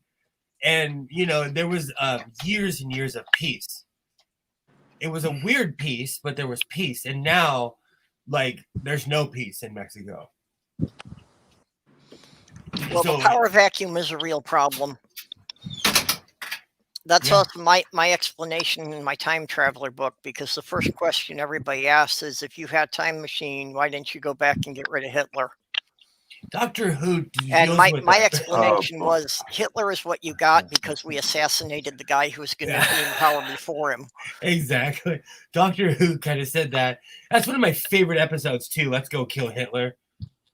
But they dealt with it. Yeah, I've never liked that. I've just never liked that argument because it's generally said by people who have little understanding of the history of the period. Yeah, exactly. If it had not been Hitler, it would have been some other fucking far-right lunatic who was charismatic. Exactly. The problem is that after World War I, the treaty that was signed prevented Germany from having a functional economy. Yeah. Oh, now I have Sabathon stuck in my head. The right will rise. That's a good song too. Well, they wanted to make it so certain that Germany could not build a military that they basically just throttled all of its industrial production. They weren't letting them produce anything. There just wasn't enough factories and enough things for their own people to have jobs and make a living. No, I mean they got by on the night through the 1920s on massive loans from American banks, and then of course what happened in 1929? Well, the American banks wanted their loans were called back in immediately, So I mean, Germany got hit harder, possibly at one point got hit harder by the Depression than the United States did. Yeah, well, Germany had certainly started earlier. Yeah.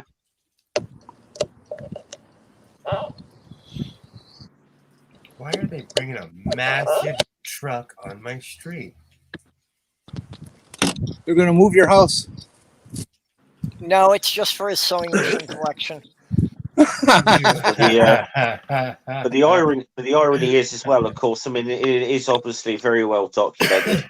The amount of American companies that did have quite a lot of investment in Germany after 1933. Okay, so this is an old American. We still do this. Our country still does this. We invest in everything, and we get our fingers even in things that are conflicts of interest. I bitch about this all the time with offshore banking. We still have companies that are in Afghanistan right now working with the Taliban. Well, I tell you now, IBM in particular, they hate it being brought up about their about their involvement with the Nazis. They absolutely, Yeah. We've been doing Yeah, but it if forever. we claim to be a free country and capitalist in nature, aren't we kind of expected to let businesses invest with who they want? Yeah, but like with Charlie yeah, Wilson, but aren't we also against like automating genocide? exactly. Which is what the fuck IBM did. Exactly. There's a lot of countries. I don't want to get into it, but why are there not people of color that live in Argentina, and who helped them kill all the black people? You should look that up if you're bored. That's a genocide that we never talk about. Yeah. I mean, the Germans moved to Argentina after World War II to cover their ass.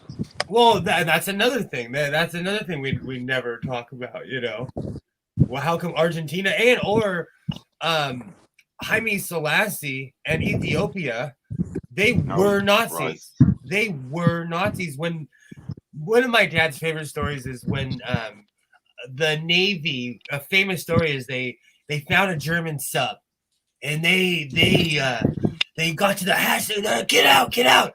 It was all black Africans in Nazi uniforms because they were Ethiopians.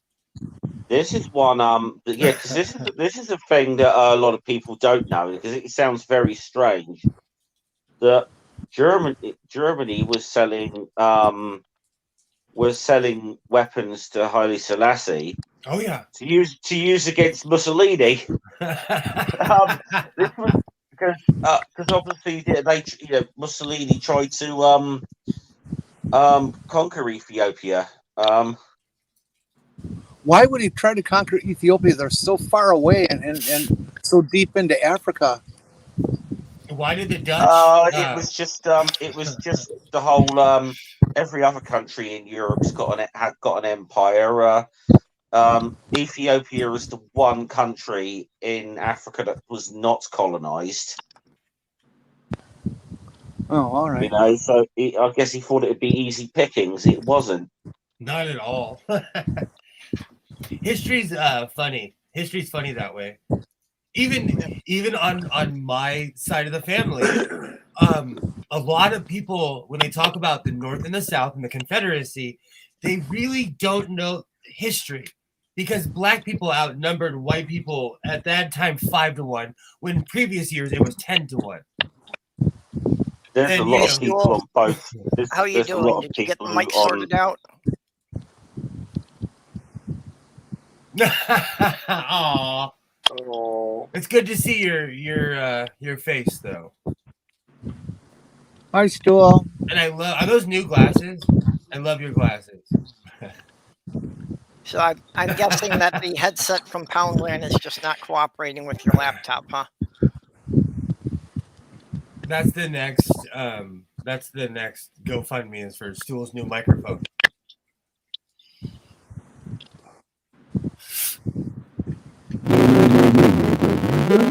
Yeah. Not Oh, right. This is like the law of diminishing returns now, that it is getting progressively worse every time Stool comes back. Or well, yeah, Sloth Girl and I sent him the money for the power supply. Or it's like that episode of Enterprise when Archer was in a different dimension. I don't remember that one. Why are you doxing yourself? Don't dox yourself.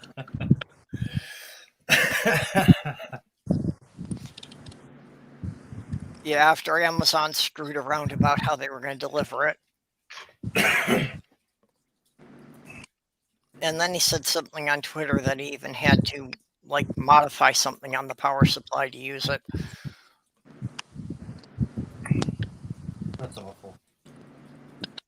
I have, you know what? If you want to go off about Amazon, we can cry about Amazon.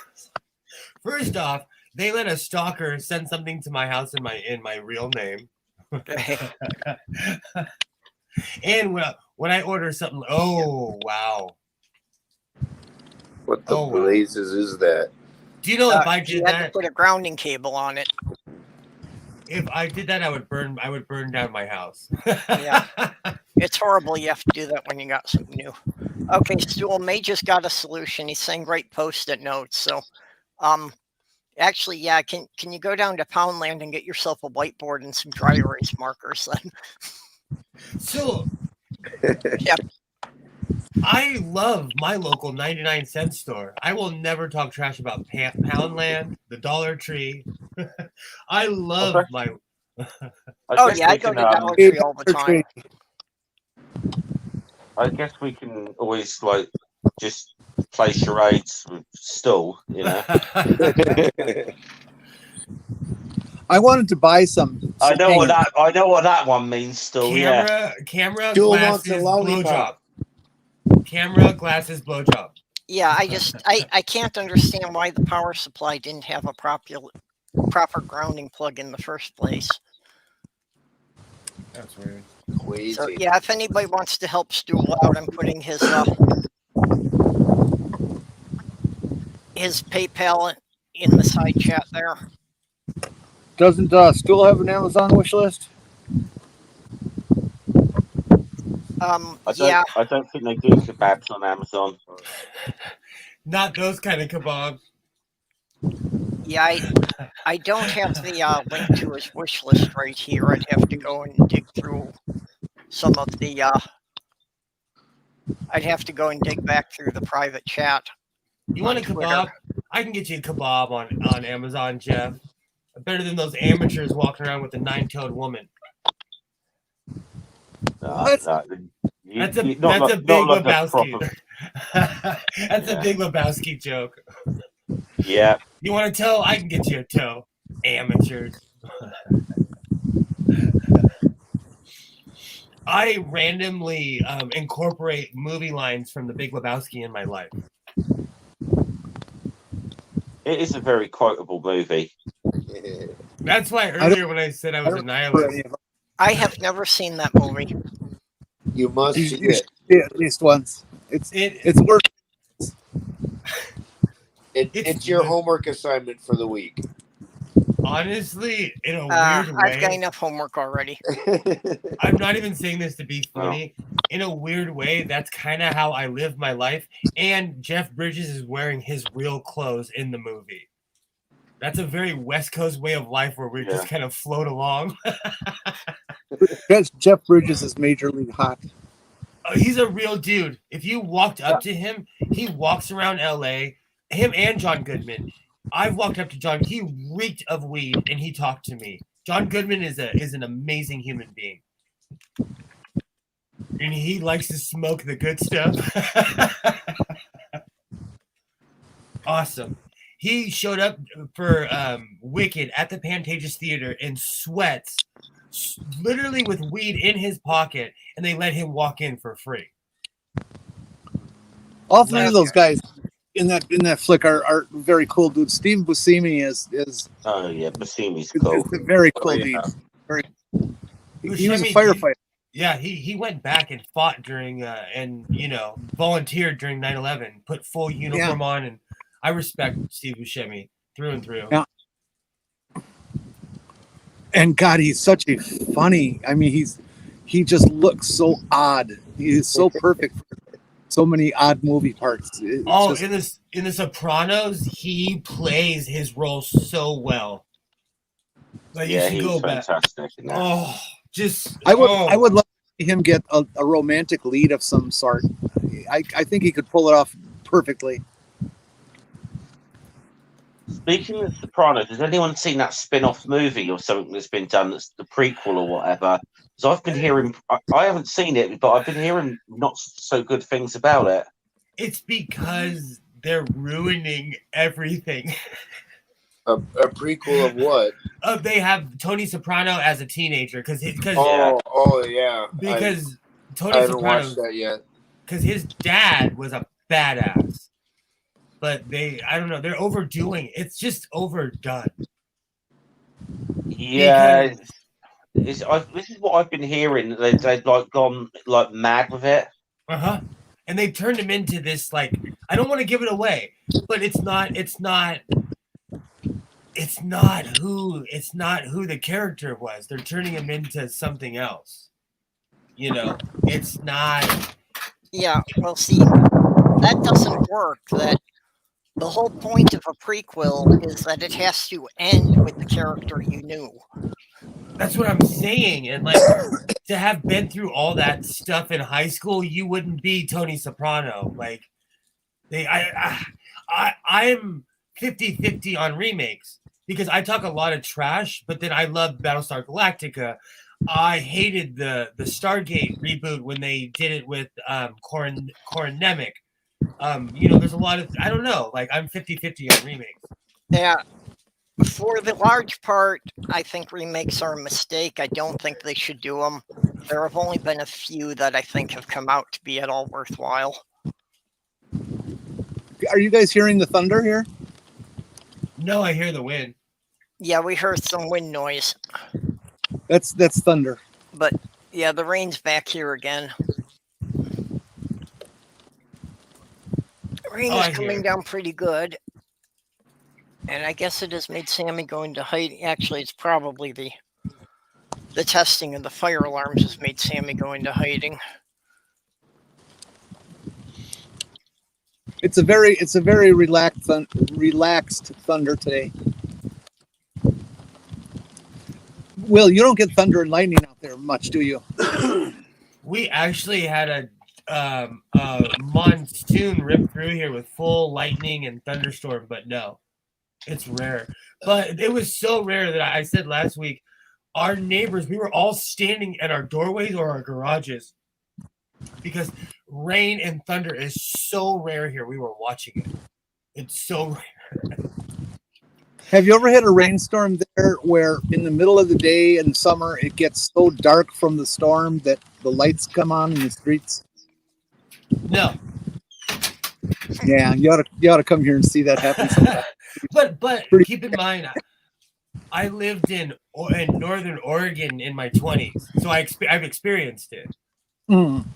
Okay. And like when I lived in Oregon, my first year there, the sun came out for 21 days in the entire year of 2004 or 5. Oh. So the entire year I lived there, the sun did not shine. And being, you know, from the land of sunshine, it was culture shock. Did they start to blame you? No, but I thought it was weird that they counted the days that the sun came out. Because I'm a news watcher, especially if it's not LA news, it's actually informative because they tell you what's going on around your city and not what Britney Spears had for breakfast. And so in Portland, I would watch the news. They'd be like, hey man, on 125th, someone got shot last night. And I'm like, shit, I live on 59th Street. I better pay attention. You know, and I didn't live on 59th Street, but my whole point is, they counted the days that the sun would come out because it never came out. Okay, definitely heard the thunder there. Now that sounds like the beginning of a Doors song. Yeah, it's a very relaxed thunder, isn't it? Isn't it, Perp? It's not that sharp, violent stuff. It's all in the clouds. It's not coming down. We had ours was short and violent, the one we had recently. But like I said, it was almost like a monsoon because it went for like a half an hour and then it was gone.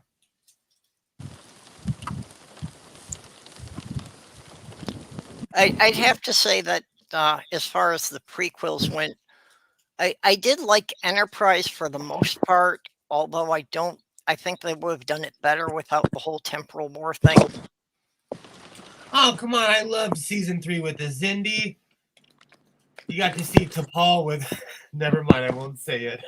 T'Pol was half dressed in that season a lot. Okay. Even, the various races of the Zindi were good, but, they could have still had that kind of encounter with them without having the temporal war. I agree. I liked Daniel's character, but I agree. And the Stormfront episodes, it makes me laugh how in Star Trek they always have to have a Nazi episode.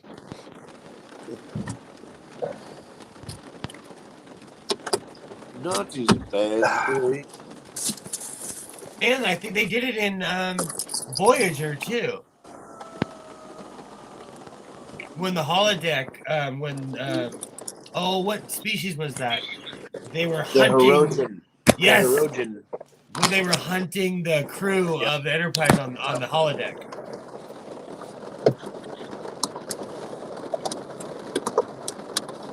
Yes, indeed. Yes. And they used our own history against the ship.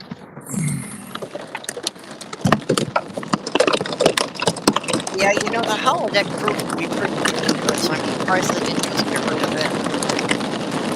I really think there was rain at the moment. You got some rain, darling. Only thing we can hear. Yeah, Jenny, I'm gonna have to mute you. The rain. Yeah, the rain noise is going to be too much. Can't hear anyone else. What's that noise? I don't even know what that noise is. What's this stuff you speak of that's called rain? Yeah, like I said, it was rattling my windows here a little bit ago. It really doesn't rain very much there, huh? No, not at all. There's a funny song. Well, it's a good song. It never rains in Southern California, and it's kind of yeah. That's why you have the wildfires. Exactly. That's why when we do, every time it rains, every local is like, "No, we need this." Like it feeds our mountains, like. But it rains it rains in the Sierras. But I'm in the desert. Los Angeles is basically a desert that happens to be next to the ocean. So what do you think of Bill Maher's idea of pipelining water from the fucking East Coast to the West Coast? What? Okay. Bill Maher is an atheist. He's outspoken. He made a great movie about religion. I have never liked Bill Maher. Oh, yeah? Something about he's gotten really righteous lately. Yeah, I used to like him. I have not liked him for the last few years. I watched his show for a while, but he just. Well, so I'm sorry I mentioned the name, I guess, but I'm really after this idea. I mean, I'm kind of interested in this idea. Like, what's his idea? Well, I'm not sure if I remember it at all exactly, but I think it might have said something like, if we can pipeline oil from one area to another, we can pipeline water or something like that. Well, yeah, but the cost involved and yeah, it doesn't seem to be a viable solution to me, because it seems that there would be, other ways of providing water that would probably require less infrastructure. Well, one thing though that I think of that drives me nuts is how, and I think it's a lot in my area, a lot in Iowa. There are usually city like you can have a rig that gathers rainwater, right? But there's always a city ordinance, at least, on how much you can gather. So if you want to be outraged, it is illegal to gather rainwater in where I live. Why? Well, why? Okay, in a lot of ever places, illegal to do that? A lot of places they make it illegal to gather rainwater just because they don't want people to have these sitting barrels of water where mosquitoes breed. So I know a firefighter who taught me how to properly take care of water. And I won't even lie, I didn't know how until he told me. I thought I did. Oh, I thought I knew. I'm sure I don't. I'd have to buy some like purifier machine or something. It's tablets and stuff. You just have to know the balance. Like you have to make sure the water isn't going to kill you, or you're not. You don't have a mosquito hazard. You basically just need the same kind of tablets they use for spas or swimming pools, but in much smaller doses. Yeah, I've had to do that at a restaurant I worked at. Put the salt into the water purifier. Yeah, I've done that sort of thing. Well, mostly it's chlorine to keep bacteria and insects out of it. Exactly. And mostly it's fucking 50 pounds I have to heft up. because I'll tell you, I'm like I'm a survivalist without all the rhetoric, just all the equipment. And so I went to the guy because he was like, no, you have to get those big plastic barrels. Like man, I wish I could drag one in here.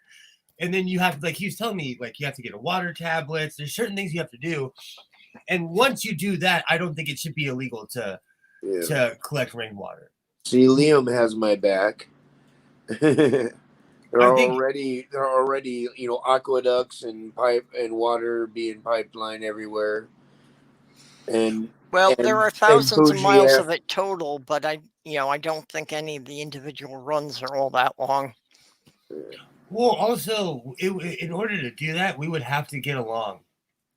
And like Texas hates Arkansas, and Southern California hates Northern California. For fuck's sake. I know, it's like see, that's what's gonna end the fucking species. That's what's gonna end humanity. Its own fucking stupidity. Yeah. It's gonna be the stupid assholes that are gonna ruin everything for everyone.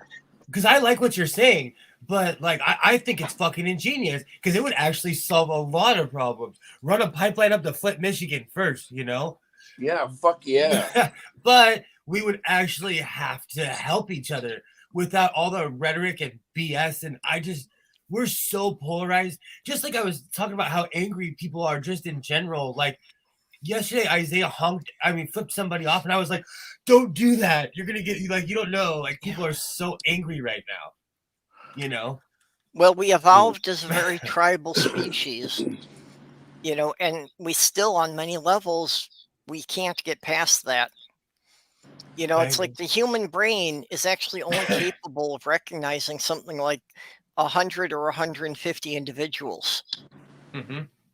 Yeah. So beyond that, people walk around and they barely acknowledge them as being the same species.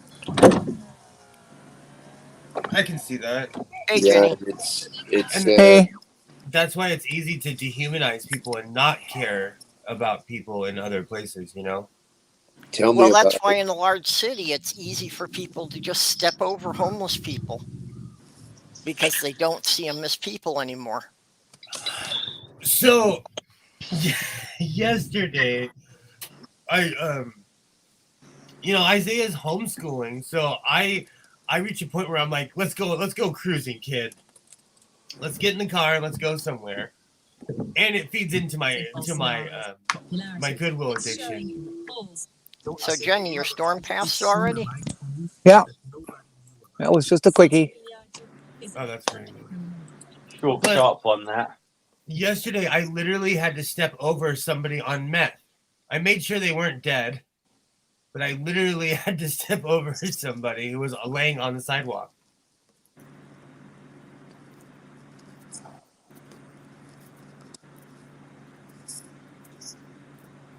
Testing 1, 2. We can hear you. Okay. We can hear you. I blew you up to the big screen so we can see the scenery. You're aimed kind of high again. Yeah, that's good. That's what's going to have to be. I had to remove all the duct tape, which was holding it in position.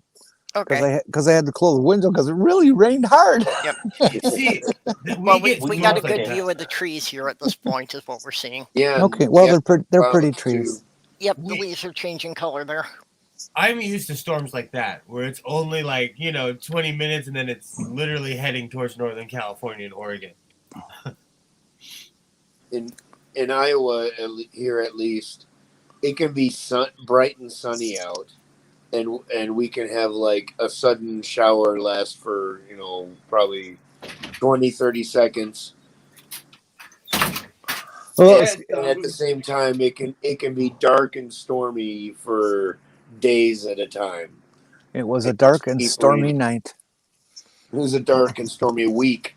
Oh, no. Jenny's getting back to the topic of the show. We're writing a story now.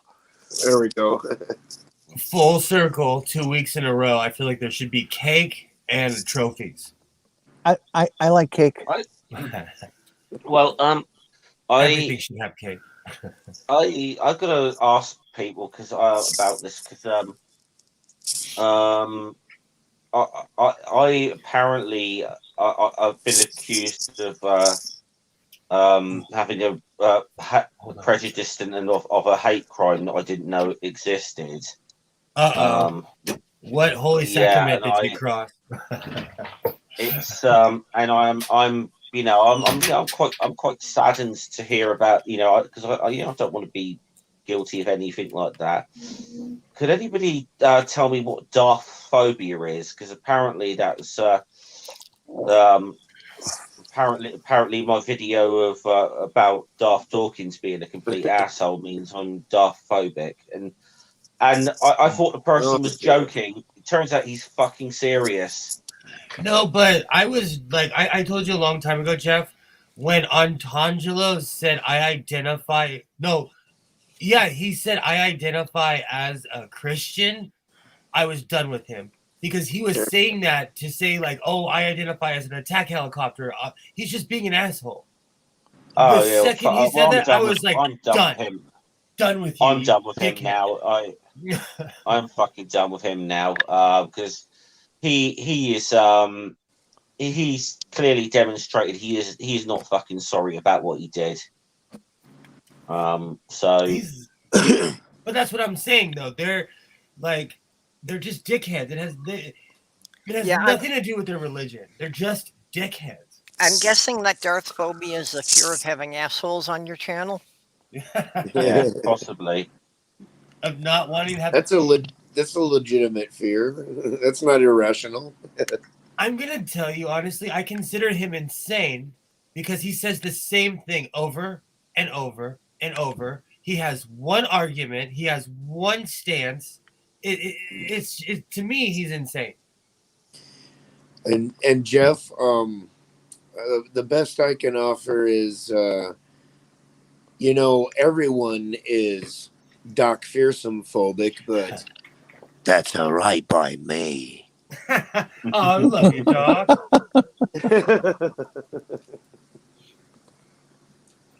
People should fear the Doc, Well, being fear itself, it kind of just comes with a job description.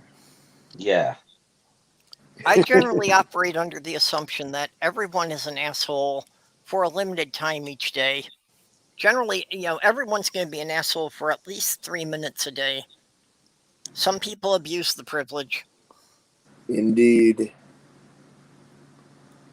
I don't think I have the opportunity to be an asshole that long every day. I'm mostly not around humans. Yeah. Yeah, I think I don't know. From the way you've reported, I'd say you're an asshole to yourself every day. Probably. I'm the one cleaning up after the other employees and making sure all the messes are cleaned up and everything's done for the morning. So I actually think Darth Dawkins is the kind of man who likes to start the day with a kind thought just to get it out of the way. You know what? Maybe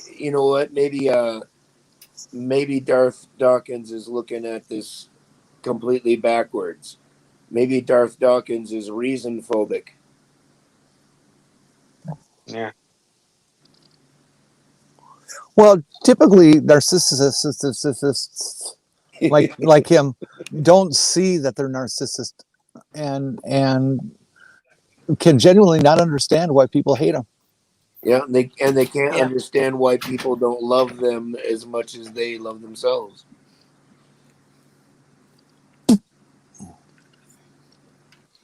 So they're assholes. I'm cooking. I had to walk away. Isaiah's making chicken and ramen noodles for lunch, but he set my microwave on fire a month ago, so I watch him. What did he burn? Put in the microwave. They set on fire. He loves burnt popcorn. Ew. He loves it, and so I let it I don't think you understand. Burnt popcorn smells like BO, burning BO. I hate it, but I'm a single dad. It's just him and I in the house. I'm like, whatever. Open the window. Yeah, but I know from experience that once you burn popcorn in a microwave, you will never get that smell out, and it will reactivate every time you put something in the microwave. Yes. Yeah. So, Yeah, you overdo popcorn. Is yeah. So 2 weeks ago, he walked out of the room, put the popcorn for too much time. The popcorn actually got caught on fire. Oh yeah, I've in seen that a the lot. bag in my effing microwave. And I have dad's, I can smell through walls. I come in, I was like, what the hell's going on? I turned the microwave off. It burnt the inside of my microwave. Jesus. Yeah. Oh, man. Back in the 90s, my daughters did that too. That's how I know you never get the smell out of it. Every time I look at it, my blood pressure goes up a little bit. And like the microwave still works, but he's literally bleached the end. Like it's burnt badly. Mm-hmm. So ever since then, I gotta go check on him real quick. But ever since then, I'm back on my never trust anyone under 30 kick. What are you going to do when he gets to be 30? Move out. Hopefully he's not burning down microwaves at 30 years old. Or if he is, it's his at his house. Yeah, exactly. All right, I'll be right back.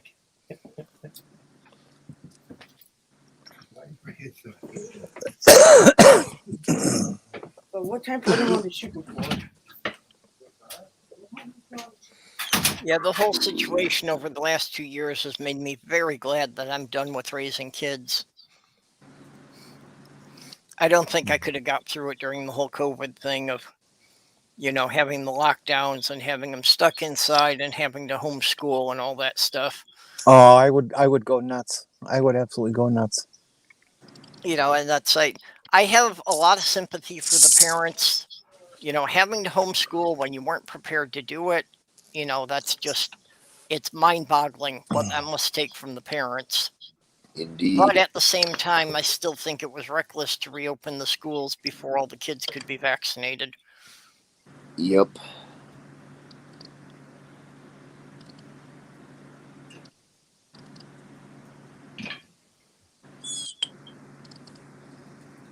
Was that a bird I just heard? Yep, blue jay. Or that was a blue jay? Yep. I thought that was a blue jay. Yeah.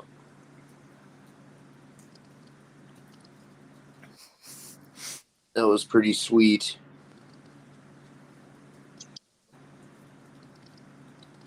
And I'm hearing a woodpecker doing some chirping.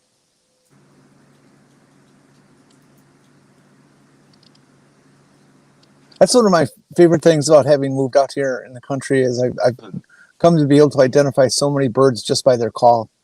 And you know that you're surrounded by a certain bird because you can hear them. You can't see them.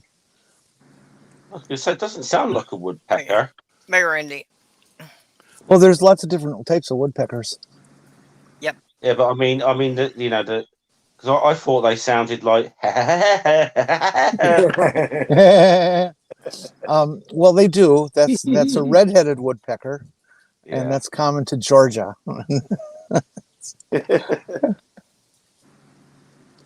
We have mostly downy woodpeckers up here. Well, my mom is very big on feeding the birds. And like I said, she lives 5 miles outside a small town, so it's basically a forested area. So she gets all kind of birds coming through there. My sister-in-law has turned her front yard into this hummingbird palace. That she's been just very, very steadfast with maintaining proper hummingbird feeders over the years. And it started out she'd like maybe get 1, 2 during the summer at all, but she still kept cleaning them out and putting fresh sugar water out there for them. And she will have 10, 15 of them at a time now. Yeah.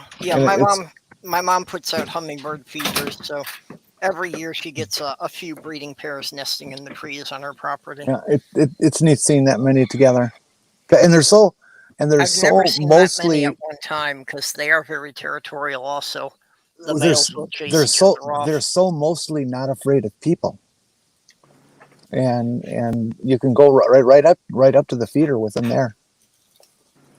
That's really cool. Yeah, I mean, they're generally, yeah, they're generally quite okay with people. But I mean, we don't really get hummingbirds in the UK anyway. I mean, I think it's not impossible to get them here, but it's very, very rare if you do. But it was weird. Other parts of Europe, you can get hummingbirds quite easily. We get them here. They're beautiful. The only time I've actually ever really seen one, though, was when I was in Peru. But they weren't bothered. But they weren't bothered by us at all. I think it's a weather contingent thing. When I jumped back in and you guys were saying, "Oh, they're not bothered us," I thought you were talking about squirrels. We have a plague of some of the bravest squirrels, or the dumbest on planet Earth around here. Well, yeah, squirrels above anything have really adapted to living in urban environments. They basically have, they've evolved to live off of human garbage now. They don't really need anything else. And they're not scared of humans at all either. Like, we have to warn people who are new to my town that, like, to watch their kids. Yep. Because a squirrel will let you walk right up to it. Yeah, the only thing squirrels are really disturbed by are cats. True. I think they're they don't even care about dogs because dogs can't climb trees, but cats can go up the tree after them. Oh, I think they intentionally taunt dogs. They know they're smarter than dogs when it comes to tree play. We have a black squirrel who lives on one of the trees in the yard here of our building. And yes, he deliberately taunts Sammy's son. The squirrel will literally come and he will climb on our window screen because he knows Sammy can't get through the screen. Who's that? Oh, God, what's his? Why have I forgotten his name now? But the YouTuber, he's got like millions of followers, but that built like this ultimate squirrel maze in his backyard. Yeah. I saw that. I know what you're talking about. Yeah, I quite enjoyed that. I wasn't impressed. I could figure out every one of those. Isaiah watches that guy, and then he had this one where it launched the squirrel into food. Yep. I've seen them. There was a documentary I saw, years ago when I was with my fiance that they were trying to determine. This was being filmed somewhere in England. Oh, sorry, got somebody. Stool came back. I didn't see him there. But they were trying to test which were more intelligent, the squirrels or the crows. So they kept making these increasingly elaborate obstacle courses for them. And by the end of it, they still hadn't determined it because each of the obstacle courses was up to like 26 steps that they had to do in the right sequence. And they still hadn't been able to stump either the squirrels or the crows. Within a week, they'd always figured it out. I'm gonna say, what the fuck does that say about us that we can't outsmart squirrels or crows? Yeah, crows are geniuses. We have we have quite a few murders in and out of these neighborhoods around here. Yeah, well, and crows can actually recognize individual people. They've done experiments with this, and that on one college campus, they were doing that. Some people would come out and they would throw out popcorn, and some people would throw pebbles at the crows. And the crows had different cries for individual people that they would tell them who was coming and whether this was someone to avoid or someone who had food. Yep. That they would alert like all the other crows within 2 or 3 miles of whether this was a good or a bad person coming down the path.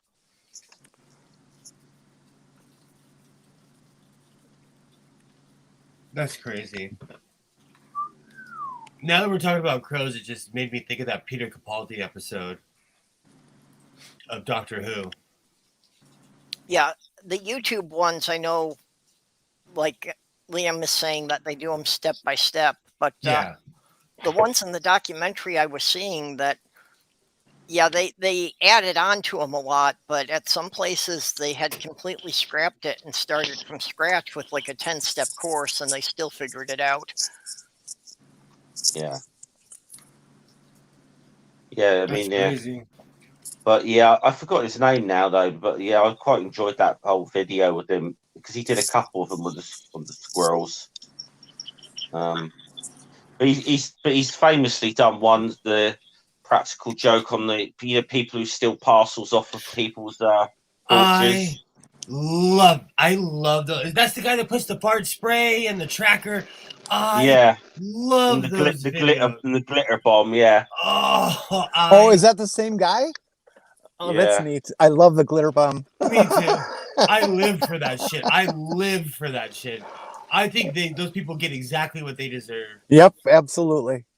That is so rotten and I mean, disgusting when people do that. And but one of the funniest bits at the end though is when they start playing like the police sort of sounds or whatever, so they think this thing's sending a blooming message to like the police and whatever, and then they desperately try to get rid of this thing. We have a big problem of that around here because anywhere, any neighborhood where there's, socioeconomically, people live off of Amazon around here. So we have porch pirates everywhere. Amazon can fuck off. Yay, Stool! Hey, we can hear you. Now you're sideways like Batman, though. We can hear and we can understand still. What the fuck? I'm all sideways. Well, we can hear him, but we'll never understand him. That reminds me of like the original Batman. I was just going to say that, Will. I was just going to say, do I have to climb up the wall? Yeah, exactly. Now you have to act like you're flying. Oh, that's awesome. Don't you just love life? Oh, now I'm doing it. Everything just doesn't work. It wouldn't be a live stream without technical difficulties. Why am I the wrong way around? I don't understand. There you are. Okay, now you look right. But yeah, we can hear you, so that's the important thing. Even if you don't have a video image. But I like being Batman. Robin, you can be Will. Let's climb a wall. I'm down. I'll volunteer to wear tights. I'm down. I know you would. You're wearing them already under your jeans, you dirty pervert. Stop telling people of those pictures I sent you, all right? I've showed everybody. Everybody's seen them. I would never begrudge or make fun of a man who wants to wear stockings. They feel wonderful. When I lived in Portland, the entire they weren't stockings, but I wore long johns the entire time because I'm from the desert. I was not used to the cold weather, and for 4 years I lived in long johns. Long johns are very cool. Oh, I love the skip down to your skivvies. You get the kind with a trapdoor in the back? They're No, not it's cool. in the front part. Those are not party pants, Jenny. Those are not for party. Those are for keeping your ass warm. Those are not party pants. No. Old fashioned. I know. Oh, okay. I'll be quiet. I actually have a pair with the poop flap. I think I'm gonna have to jump off in a second because I just I've just got a little update saying that my food is on its way, so I've ordered takeaway. So awesome. Oh, what are you getting, Jeff? What are you getting? Curry tonight. Oh. What kind? Chicken with dress, mate. Oh. So Jeff is waiting for a hefty sack. And Stool is looking for a tissue to come into. All right. I'll see you guys later, okay? Good seeing you, Jeff. Bye-bye. Good to see you, Lucky.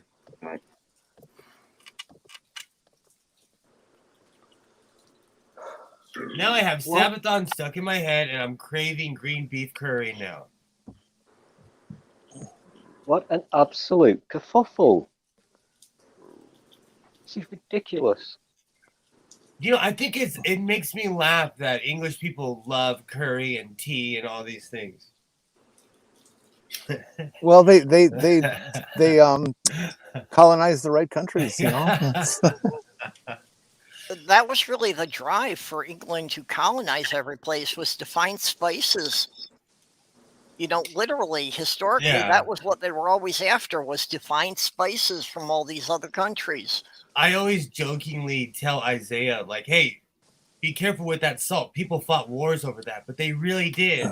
Over salt, pepper. Yeah. Look up pepper and see what people did to bring pepper to the Western world. Oh, I love black pepper. I go through it like crazy. I do too. I cook with it. Coffee. See what's going on right now with coffee. Honestly, I feel guilty sometimes because I drink so much coffee, and people they're like coffee slaves right now on this earth. Really? I wish I could be a coffee slave again. You just had to tell me that, because I like make the morning coffee at a hotel. I live off of coffee. I would not be this perky, plucky, cheery person that you see.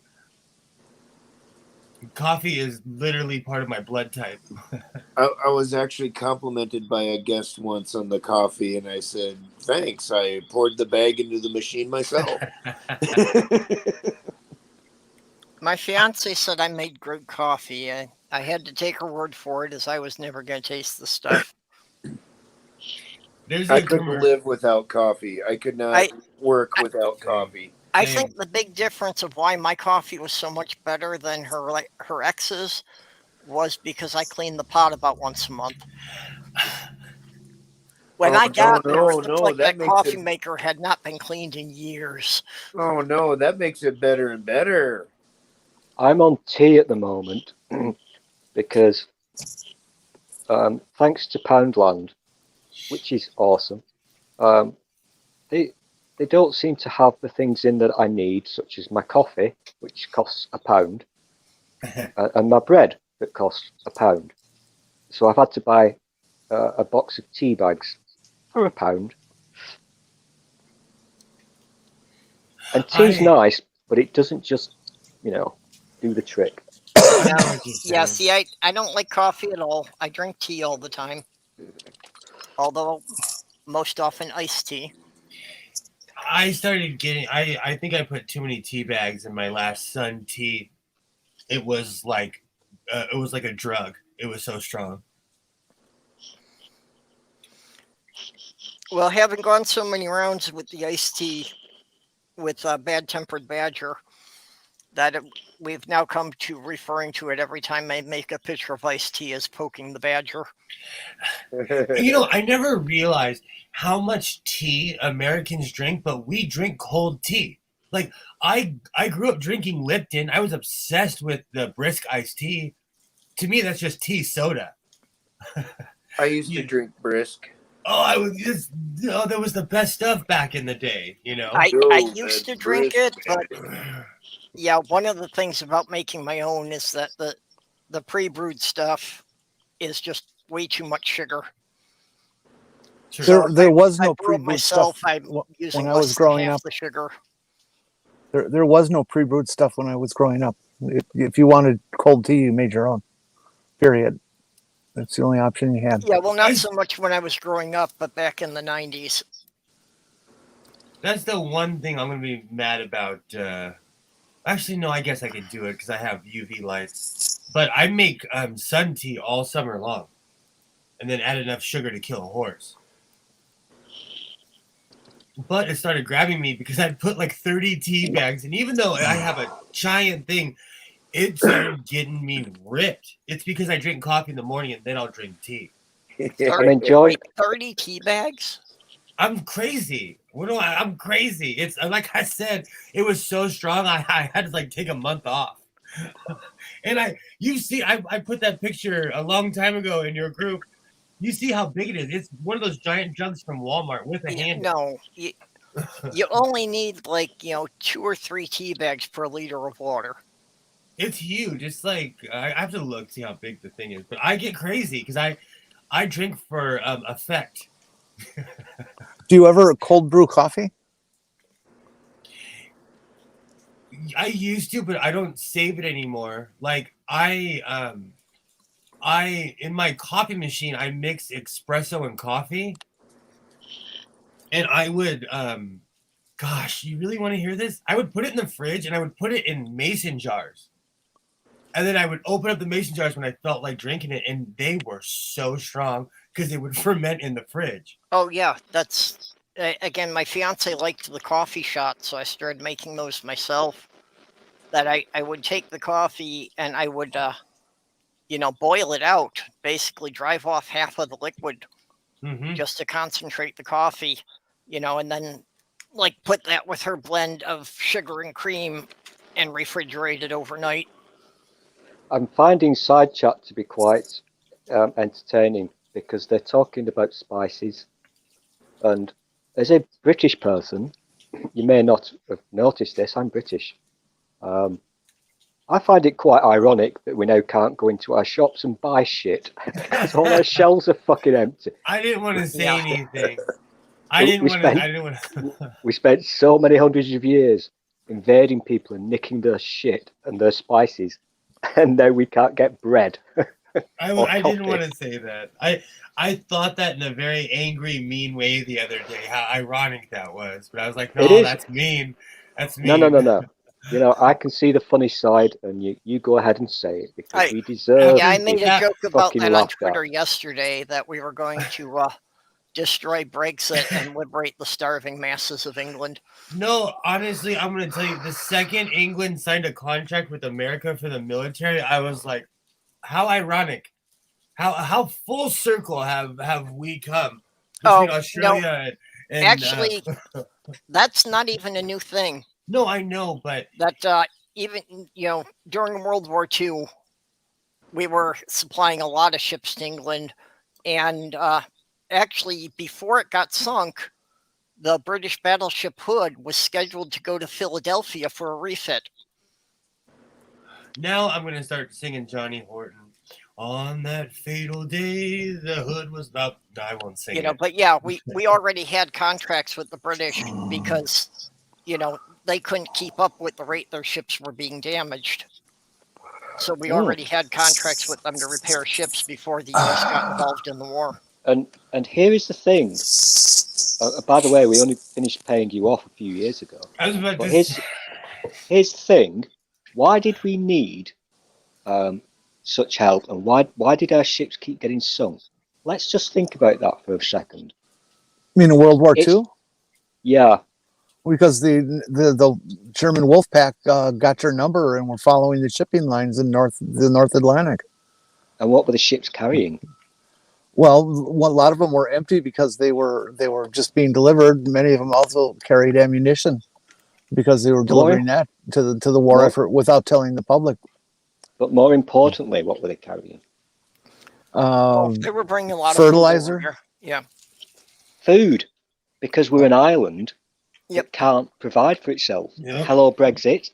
We can't feed ourselves. We rely on other people, imports, etc. Which is now what we can't do, which is why our shelves are empty, why I can't get bread or coffee, and I'm not angry. Well, that's okay. We're getting there too. Hey, but you kicked all the foreigners out. That's a win, right? Yeah, that was the best win ever, Will. I mean, that totally didn't backfire, did it? I'm trying to be nice. I'm trying. Yeah, you kicked all the foreigners out and then realized that was 3/4 of the lorry drivers. I talk about this all the time. Years ago, Mississippi did the same thing, and they had to rescind the law because no one knew how to work the fields.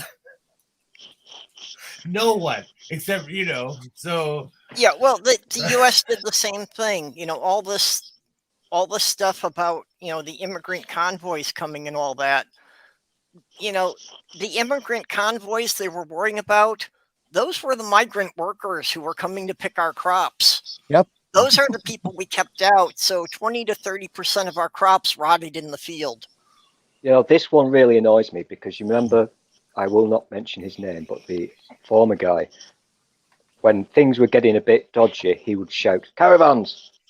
And, "Oh, we're being invaded by caravans again." Yep. And meanwhile, The first time he ever said that, I did my own research, and it turns out that that's an annual event. It's nothing big on you. It's just Yeah. a thing that happens every year. No big deal. What is really fucking pissing me off immensely is that this country, the people, you know, the dick stains in this country, our version of your Red Hat Brigade, are now copying that nonsense and getting totally obsessed Yeah. that we're being Well, that's- invaded. Yeah, it was They the actually normal think we've been cycle in the invaded. US here too, that, you know, in the spring, they would come up from Mexico, they'd come up and do the farm work, and then in the winter, they'd go back to their home in Mexico with the money. which was never a foreign concept to people from California. Where I'm from, that's normal. We've got two things going on here. So we have got immigrants, well, asylum seekers, to be correct, who cross the channel in the dinghies to escape the shithole that they live in. I shouldn't say that, sorry. And our wonderful, will understand what I'm saying, our wonderful newspapers really go outrage porn on this one. Oh, we're being invaded, blah, blah, blah, immigrants, illegals. We've now started using the term illegals. What the fuck? We're not American. So I thought that was strange. I won't even lie. I thought that was really strange when that was worked into your version of English vocabulary. Oh yeah, it scares the shit out of me. That's American lingo. Yeah, exactly, and it's not good lingo. And our friend Priti Patel obviously loves all this shit because she's baiting all the racists over here, and she's now introducing a new, because she's in charge of all the laws. You know, she's like the head of everything, all the laws, all the police and everything. And now she's wanting to make a law where if a British military person or the lifeboat people, if they accidentally kill somebody crossing the channel, you know, they accidentally drown, they can't be prosecuted for it. So she's trying to get your Navy to legally kill people trying to cross the channel. Yes. I mean, that sounds ridiculous, doesn't it? But that is exactly what she's doing. It's how Tories operate. It shocks me how people, it's happening in this country too. People become the very fascist that they're scared of, that they're trying to run from. They become the very fascist. Yeah, and it is absolutely terrifying. You guys, they're all on the stick about American nationalism, and they don't realize that's the same thing as fascism. Exactly. Hey, you guys, I'm gonna take off. Been here almost 3 hours now. Okay, Jenny. I got the shit I got to do, and it's been a pleasure. Great show today. Yep. Stool, it's so nice to see your face again. Well, and thanks you for liar. the scenery and showing us the eagles. I always love, and I wish I could do it more often, I do sometimes sneakily like to watch Jenny's secret dogging camera. I love when she takes me on a tour of the dogging areas in her neighborhood. It's very enlightening. Well, you know, somebody's got to tell the truth. I know. I do love your big bush. I love your big bushes, Jenny. I really do. Well, thank you. You take care of yourself, buddy. And you, my friend. Okay. Bye, all. Bye. Bye. Good to see you, kid. So that's one thing that she's doing. You can tell I've not done this for a while, haven't you? Because I'm just like... So she's making it legal to accidentally kill asylum seekers. There's another one where she thinks she's going to make it illegal for people on social media to be anonymous.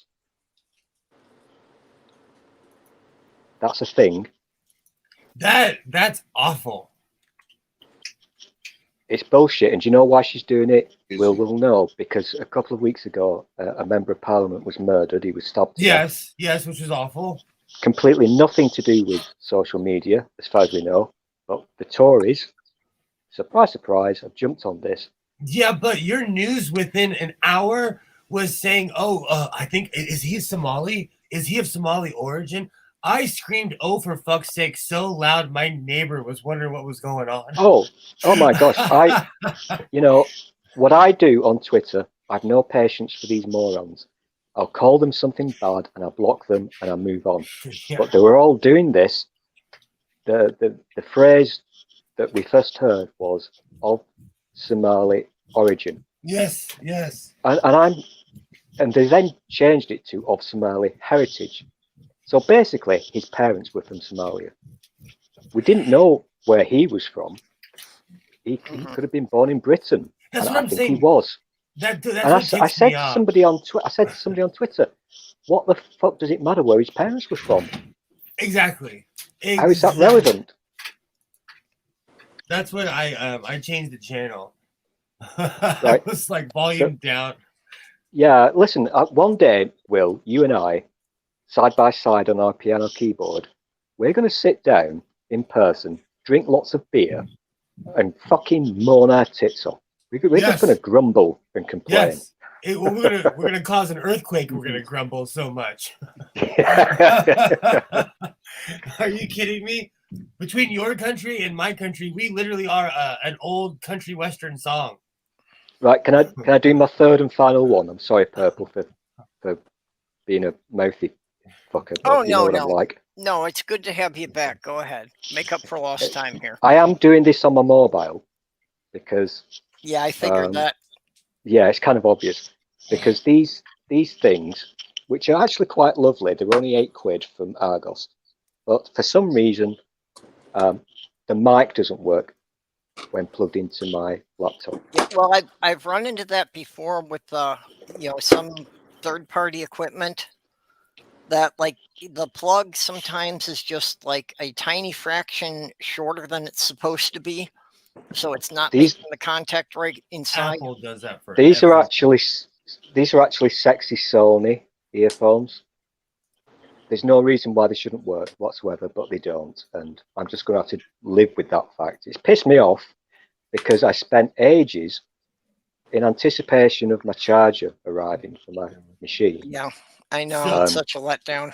So my it's not a big deal. There are more important things to worry about, but I did spend a bit of time setting it up so that I could use my phone as a webcam rather than the inbuilt one on my MacBook Pro.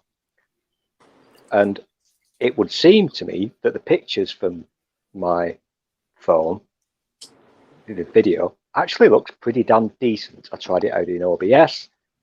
I did a thing earlier with you, and it looked pretty cool, to be honest. But I can't use these on my thing. So that's awful. You know, if it makes you feel any better, my MacBook Pro won't let me use my camera. I have to take the card out and put a card reader into my camera. It won't let me plug my Sony camera into my MacBook. Well, yeah, and that tends to be the problem with Apple products. They just don't like to work with anything that's not made by Apple. Yeah, they're dicks. Oh well, that now gives me two things because I've not done my first one yet. So my third thing was about the UK, because the other thing that they're now doing, and this is really quite totally not Nazi or fascist or whatever. They've decided that, well, they've not decided. This has always been a thing that we've known about. They hate human rights, and so they're now. This is an almost word-for-word quote from Dominic Raab, who's the Home Secretary, and he says we're going to put in place mechanisms whereby if the court in Europe, nothing to do with the EU, judges in a way that we don't like, we can overrule them.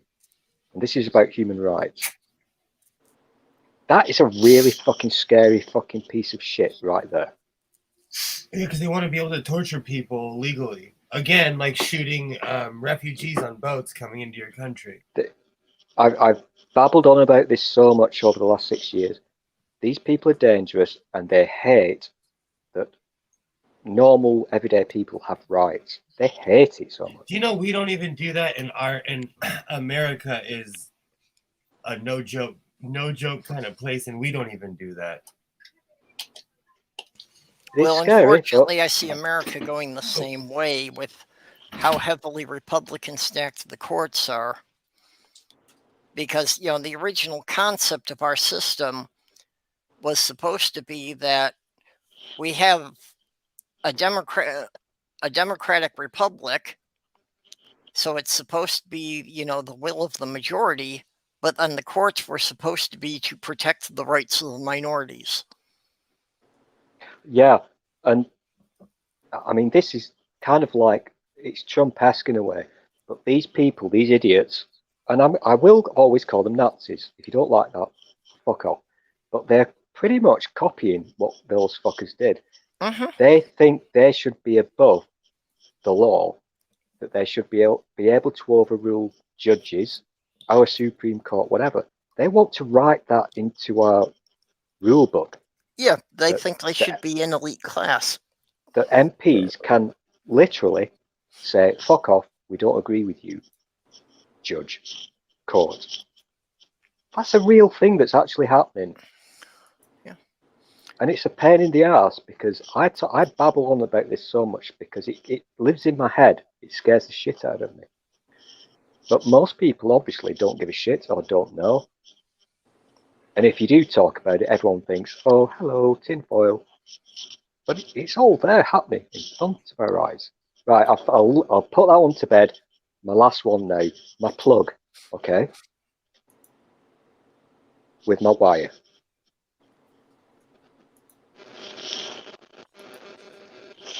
This is actually bugging me because the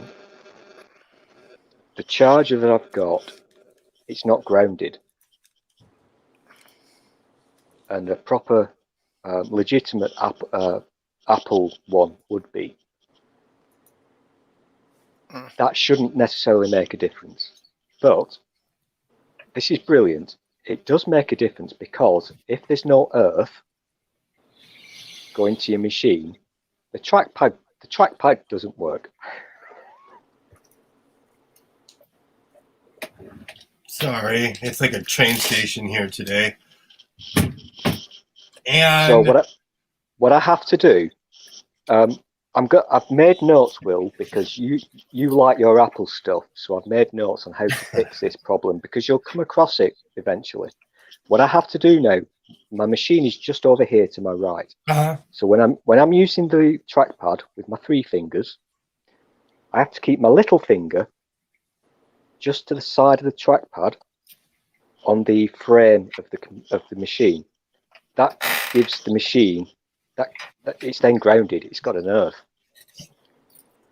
If I take my little finger off that piece of metal, the trackpad just doesn't cooperate whatsoever. I've actually had that problem, and that reminds me. It makes me laugh. Hold on, I want to say the numbers. Let's go look. And this is why you must always do your research when you're buying knockoff stuff from China. You totally reminded me. So there's a reason why it's cheap. The live stream that you Purple and I did 2 months ago, 200 something people have gone back and watched that. It makes me sad. I made an arse out of myself in that stream. I have no idea what we're talking about. Exactly. I've not streamed. Yeah, what stream was that? It was 2 months ago when right before Stool disappeared. He basically pumped me to do a stream, and I went on because I was all sad. And you know what? I thank you because I've made a ton of videos after that. Okay, that was. Oh my gosh! Yeah, and oh my gosh! Wait, my numbers have. You got over 200 views on that? Go look at my numbers. The other day, I never look at my numbers. I got 600 something. Hold on, which one is that? On my 694 views on my mini Tiny Taylor on my Singer mini machine. People are going back and watching my videos. Do you know I made a complete ass out of myself in that live stream? Okay, I just want to know how you're getting so many views. You know, I've been doing this for years, and I'm not getting anywhere near. I'll tell you why. Because I go on sewing live streams, and I just say hi, and people get curious with my name. I'm like, I "Hi, don't how's it going?" remember what the hell happened in that particular live stream that I did with you, Will. What I really don't remember because a lot of shit has happened to me in the meantime. What I do remember, a few hours after, I think we went on for quite a few hours. Well, you and I talked for like almost 2 hours, and then we did a live stream. Oh, did we? I don't know. What I have no idea. What I do remember is the day after, I got lots of people banging on my door, and I got kicked out of my fucking house. Oh, that's shit. See, that's awful. That's like, I was like, where did Stool go? Where the hell did Yeah, it? I'm not saying you caused this, Will, but it's a bit of a coincidence. You know, It was my bad singing. I won't go back and watch it because I know no one was watching. I looked, 0 people were watching, so I sang a punk song on there badly. And here it is 2 months later, and I think only like 30 something people watched it live or something like that, you know. And the other day YouTube Studio was like, "You should check your numbers, dummy. How come you never click on me?" And I was like, "Oh crap, people are watching my videos." I think I should just but even mine, I generally only get 50, 60 views on mine. I've been trying to hang out in the sewing crowds, and they come in numbers. They come in numbers. I've been really sticking my neck out in a lot of. The only things that I've done recently, as you may or may not have seen, I would not expect any of you to actually watch my crap, but I had this stupid idea that I would document what was happening with my life right now. Not going to happen because have you ever tried editing on a 5-inch screen? It's not fucking easy. Yeah, no, I won't even try it. It really isn't. But for the record, it will cost you about 12 quid, so maybe $12. There is a thing that will work on your mobile that is kind of okay-ish. But I'm okay now. Now I've got my lovely MacBook Pro up and running, and I'm so fucking... This is like sex for me because I've not seen this big boy for about 3 months now. And Doc will be very happy about this. I updated Star Trek Online. Oh, does it feel good to be back on the bridge of your ship, or what? You're on the Xbox? First thing after my Windows updates, which were quite big. Make sure you're updated because if you're not on the correct Windows 10, it's going to end soon. After my Windows updates, I did my Star Trek Online updates. Made sure that all my codes had transferred for my freebie giveaways for the new season and what have you. And that was working all very nicely. And I'd missed the noises of Star Trek Online. Oh my gosh, I'm such a sad twat, I really am. You just reminded me. Hey Apple, I know you're listening. Your update ruined my old desktop. I'm just saying. It took me 2 weeks to get back. Just to prove what a nice guy I am. I don't know whether Doc noticed, but I don't actually have my Xbox One anymore. I don't know who's got it. Who knows? But I did reinstall the Xbox app on my phone and added you as an Xbox friend because I'm a stalker. Yeah, I did see that, and I accepted the friend request. I would not have accepted. What can I say? I'm a glutton for punishment. I want to go to your town. If I go to your town in a motorcycle, I bet I can get all your stuff back within 15 minutes. Oh, I think it's probably been sold, Will. Oh, that bothers me. God, you know what?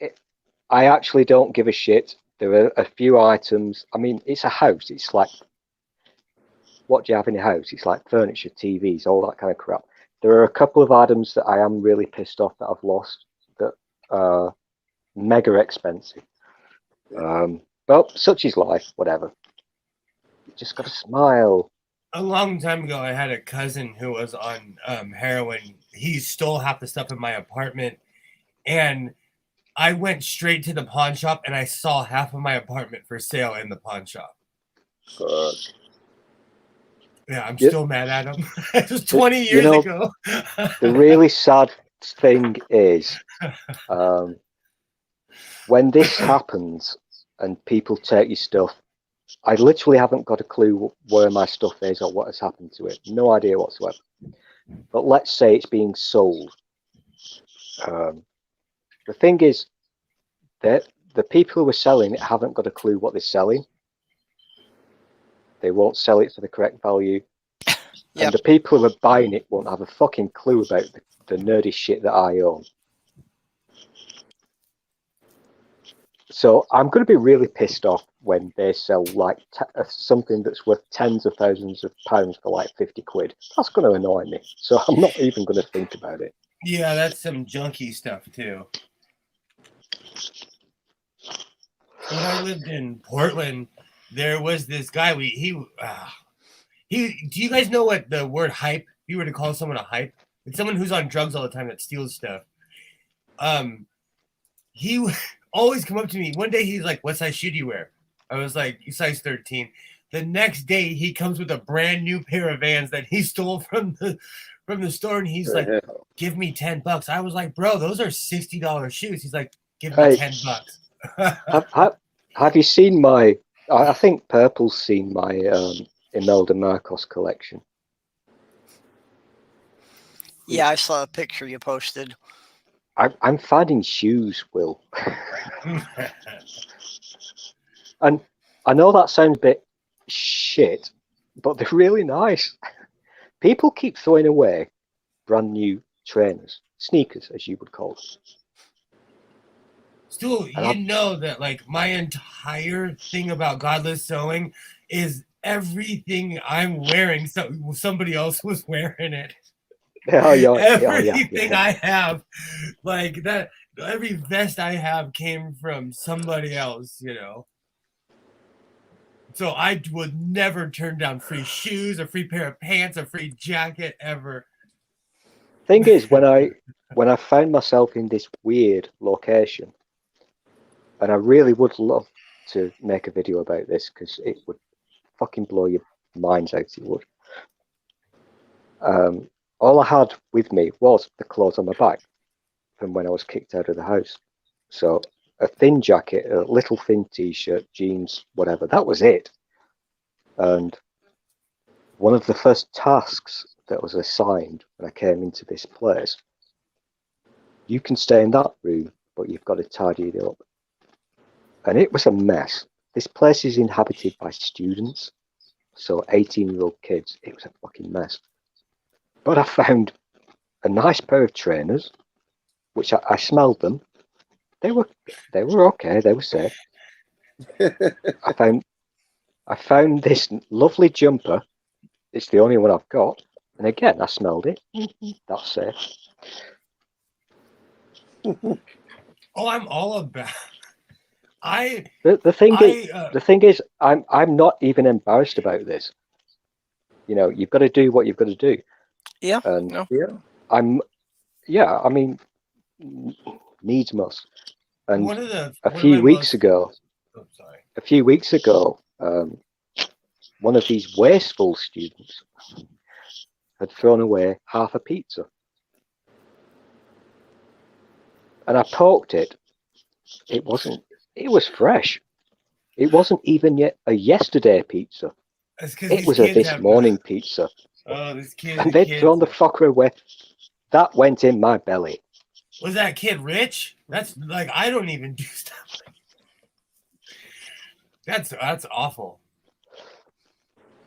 One of my there's a jacket that I wear that's I wear it all the time. Stu, I found it on the street of downtown Los Angeles. Literally, I said, "Oh, it's an extra large. It'll fit."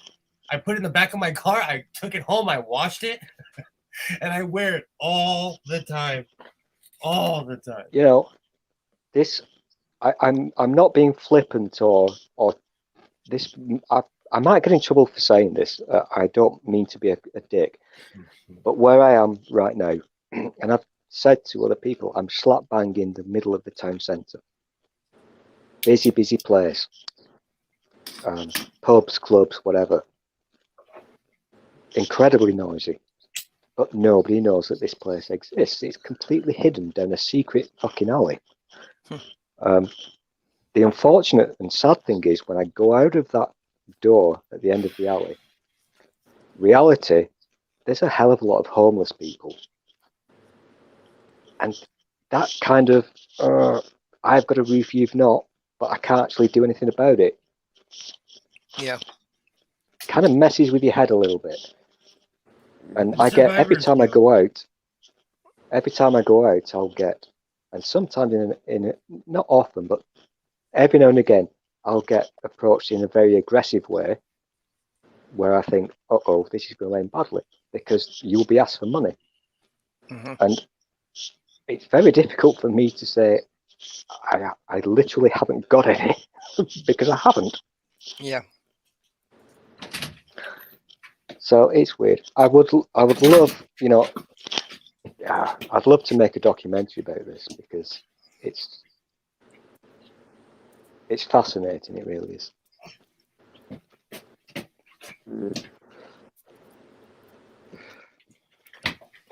Well, yeah, it's much easier for you to have the empathy with the homeless people because you're not that far above them. Well, literally not far above them. Yeah. Because where I am sat right now, I mean, literally in physical 3D world. Yeah, I've had 2 periods in my life that I wound up homeless for a few months. Me too, for a while. No, but Purple, what I'm saying here is I'm literally 1 floor above them. Yeah. Because under my floor is a takeaway.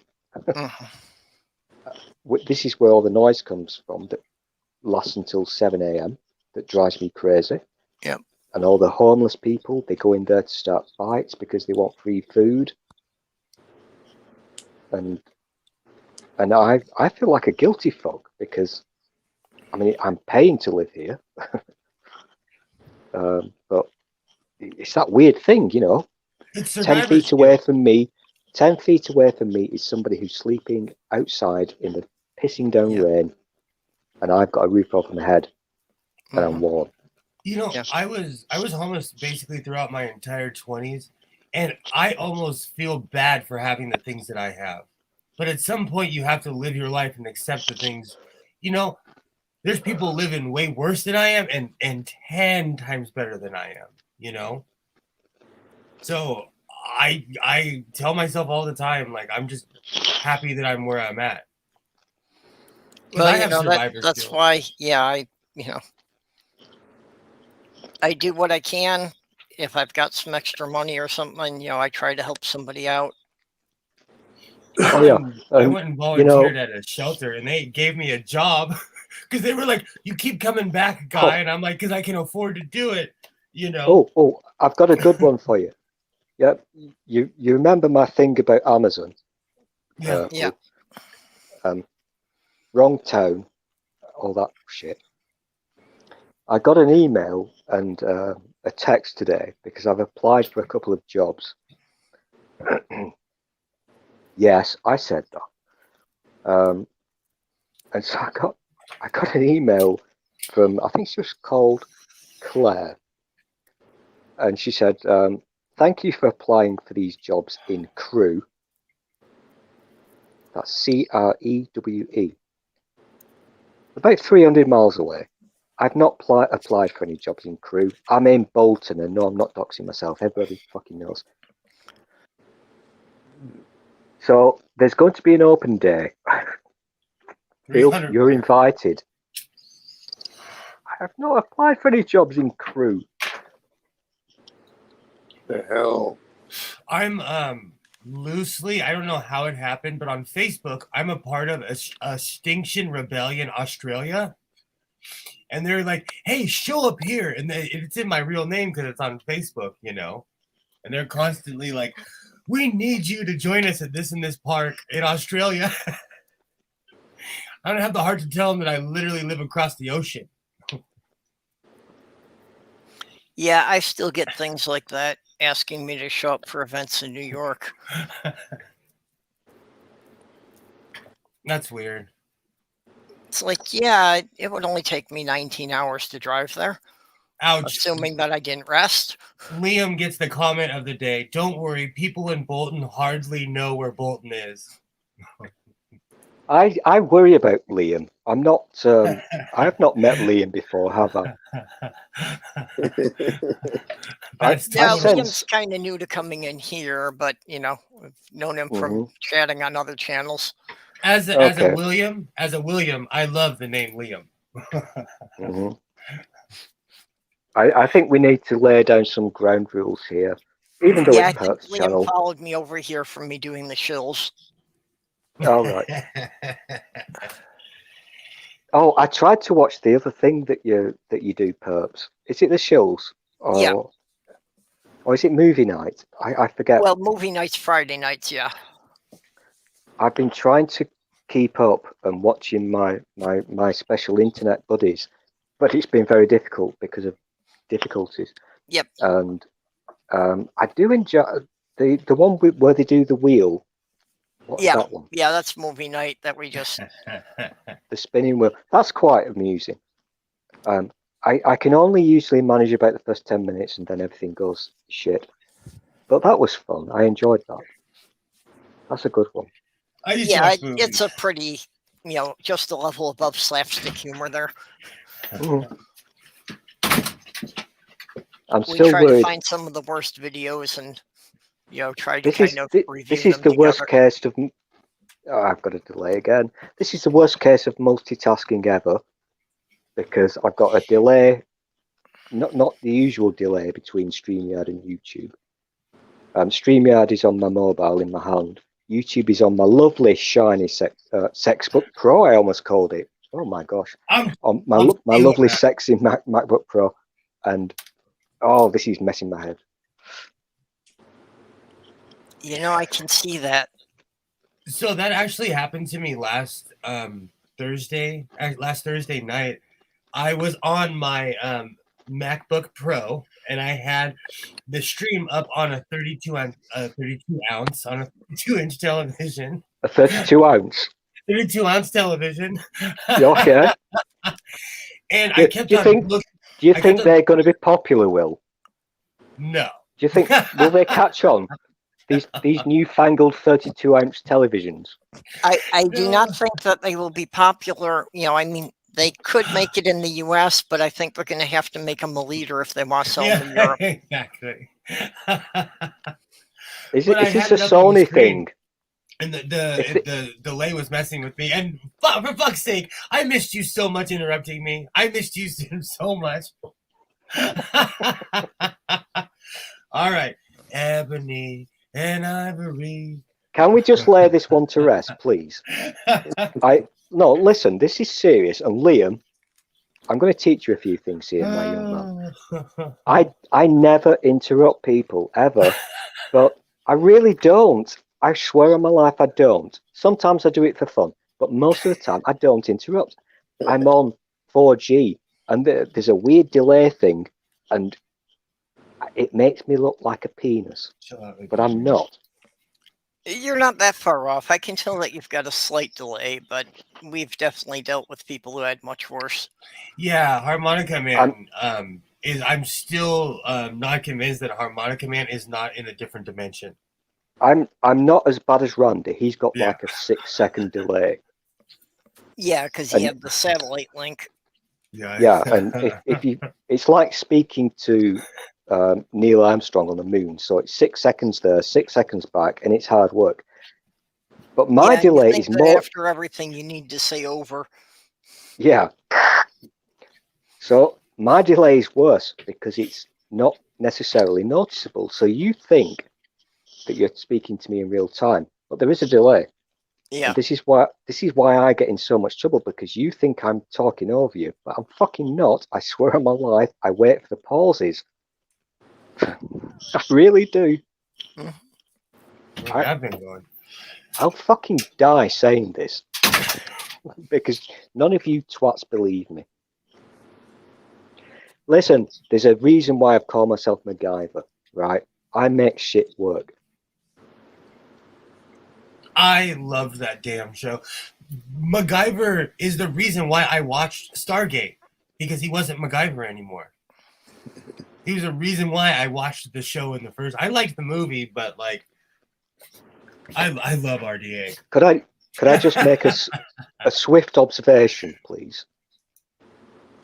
This is wonderful because I've not done it for such a long time. I like how every now and again you can hear the faint sound of Doc chuckling. Because Doc loves RDA. Do you love Richard Dean Anderson as well, Doc? Well, yeah, heck yeah. I'm a MacGyver. I went back and watched all the old MacGyvers on Netflix. Do you happen to remember an old movie called Odd Jobs? Oh no, but With, every time you say something, I gotta put it in my phone. With what was that guy? Fuck. God damn it. Can't remember dude's name. He was a comedian. He wrote a book. Well, Robert Townsend. Yeah. Paul Reiser. Paul Reiser is the dude I was trying to think of. Yeah. And yeah, he's in that too, and it's hysterical. You just have to watch it. You can't describe it. It's such a silly 80s movie. It's so funny. That's like Hollywood Shuffle. Robert Townsend exposes how people would exploit themselves to become famous in Hollywood. And him and Keenan Ivory Wayans went out of their way to send a certain message to people. Like, you know, we are literally exploiting ourselves because we have no other choice, you know. Those were good movies. Those were good movies. But like I said earlier, I'm biased towards that whole era because I was there. You know, now that I've got a... Sorry, go on. That's all right. No, I'm done. No, you've not done. You speak for once, Doc. I don't know. Go on, do it. No pressure. Go on, do it. I don't know. I was do done. I had nothing else. Those were the days, but we all sing that song, you know. No more hit parade. Oh. See, I grew up watching all of that. You know, all of that. I'm going to add this date, today's date. I've interrupted again, I sense, sorry. I'm going to add today's date to my calendar because this is just pure bliss for me. I've got my laptop up and running and I can see you guys in full sexiness. Oh, that's why I brought I'm up the tempted stream. to change the title of the stream to The Return of Stool. Patent pending, Godless Sewing invented that. And the stool strikes back as well. And the stool strikes back. Yeah, perhaps every time you say that, you've got to pay, Will. No, just be nice to somebody. That's all. That's all. Just be nice. I'm entitled to it because we sent Stool the money to get the power supply. So there you go. Revenge of the Stool. Here's the thing. It's much appreciated. It really is. Thank you. Yeah, I'm sorry it wound up being such a hassle for you to actually get the item. Oh, whatever. Amazon's lost its damn mind. It's hardly a massive problem, is it? There are people starving in this world, so yeah, whatever. I'll survive. What I really do need to get sorted, though, I'm obviously going to have to find myself some way to make my voice go down the internet and into your ears, because yes. Because I know you all love my voice. Yep, we like hearing you. Is it it's a new MacBook Pro when you can give it the 3 fingers or the 2 fingers? No, dude, my MacBook Pro is like 2012. Oh. Hey, but before you judge me, I'm not at all. You literally taught me about my computer. You're My- judging me. I can tell. Oh, I'm not. I actually have a one from 2012 down there. Take care of it. I'll tell you something, Will, my mate. I love this machine so much. It has served me well, and it's my best mate. And yes, maybe on my Amazon wish list, I have got the latest one that costs 1,500 quid. There, but whatever. This one works nicely. They cost 1,700 in America. In pounds, Yeah, it's I've got probably two- the same amount when you allow for the exchange rate. yeah, True. yeah. I've got two on my wish list, and no, I am not suggesting anybody look at it. I'm not that fucking crass. I've got two on my wish list because sometimes, you know, when you're a dick, you put something on your Amazon wish list that you wish you could have, but you know you'll never have. And Do I've you got think two. I've got yeah, two I've got a MacBook couple of Pros on there. I've got two MacBook Pros on there. One is one of the latest with the M1 chip. That would be lovely. And one is a nice one without the M chip. I feel both about, I don't know, £1,500 each, which is not a lot of money. Last week, someone sent me. he Someone did sent that me a chuckle again. he did the doc chuckle. Hashtag doc No, I chuckle. was laughing at Liam. Judge Oh, what's he Threat, doing? I saw the law. Oh, stealing that. That's another. I gotta write that down. That's That's cool. Keep Liam. That is bars of gold. Those are bars and bars of gold. I saw the law. Last week, someone sent me an embroidery machine. I've made 2 videos about it, I know. I'm aware of this because and so I'm kind of You- tripped out. you were actually quite stoned when you were telling us about this, but I'm aware of the story. I'm. And I know I'm way as I more s- sober now. I was really as I- stoned last week. As I told you at the time, look, what's my name? Down in the corner. What's my name? MacGyver. Yeah, just check that sewing machine because I am watching you. Oh, I do remember telling you now. I was really stoned. You know why? It's because I'm backing up off of those pens because they get me so high. So I'm back to smoking pot again because I can't function and be that high. I remember that entire conversation now. See, Oh, that's now why you remember it. that's why I'm backing off of those pens, man, because they get me so ripped that I'm literally telling the same story over and over and not remembering.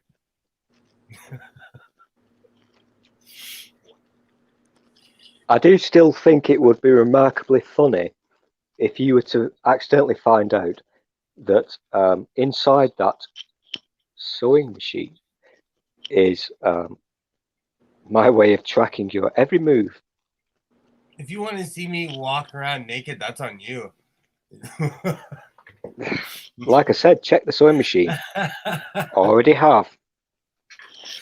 I'm only in the butt. I'm only a nudist on the weekends.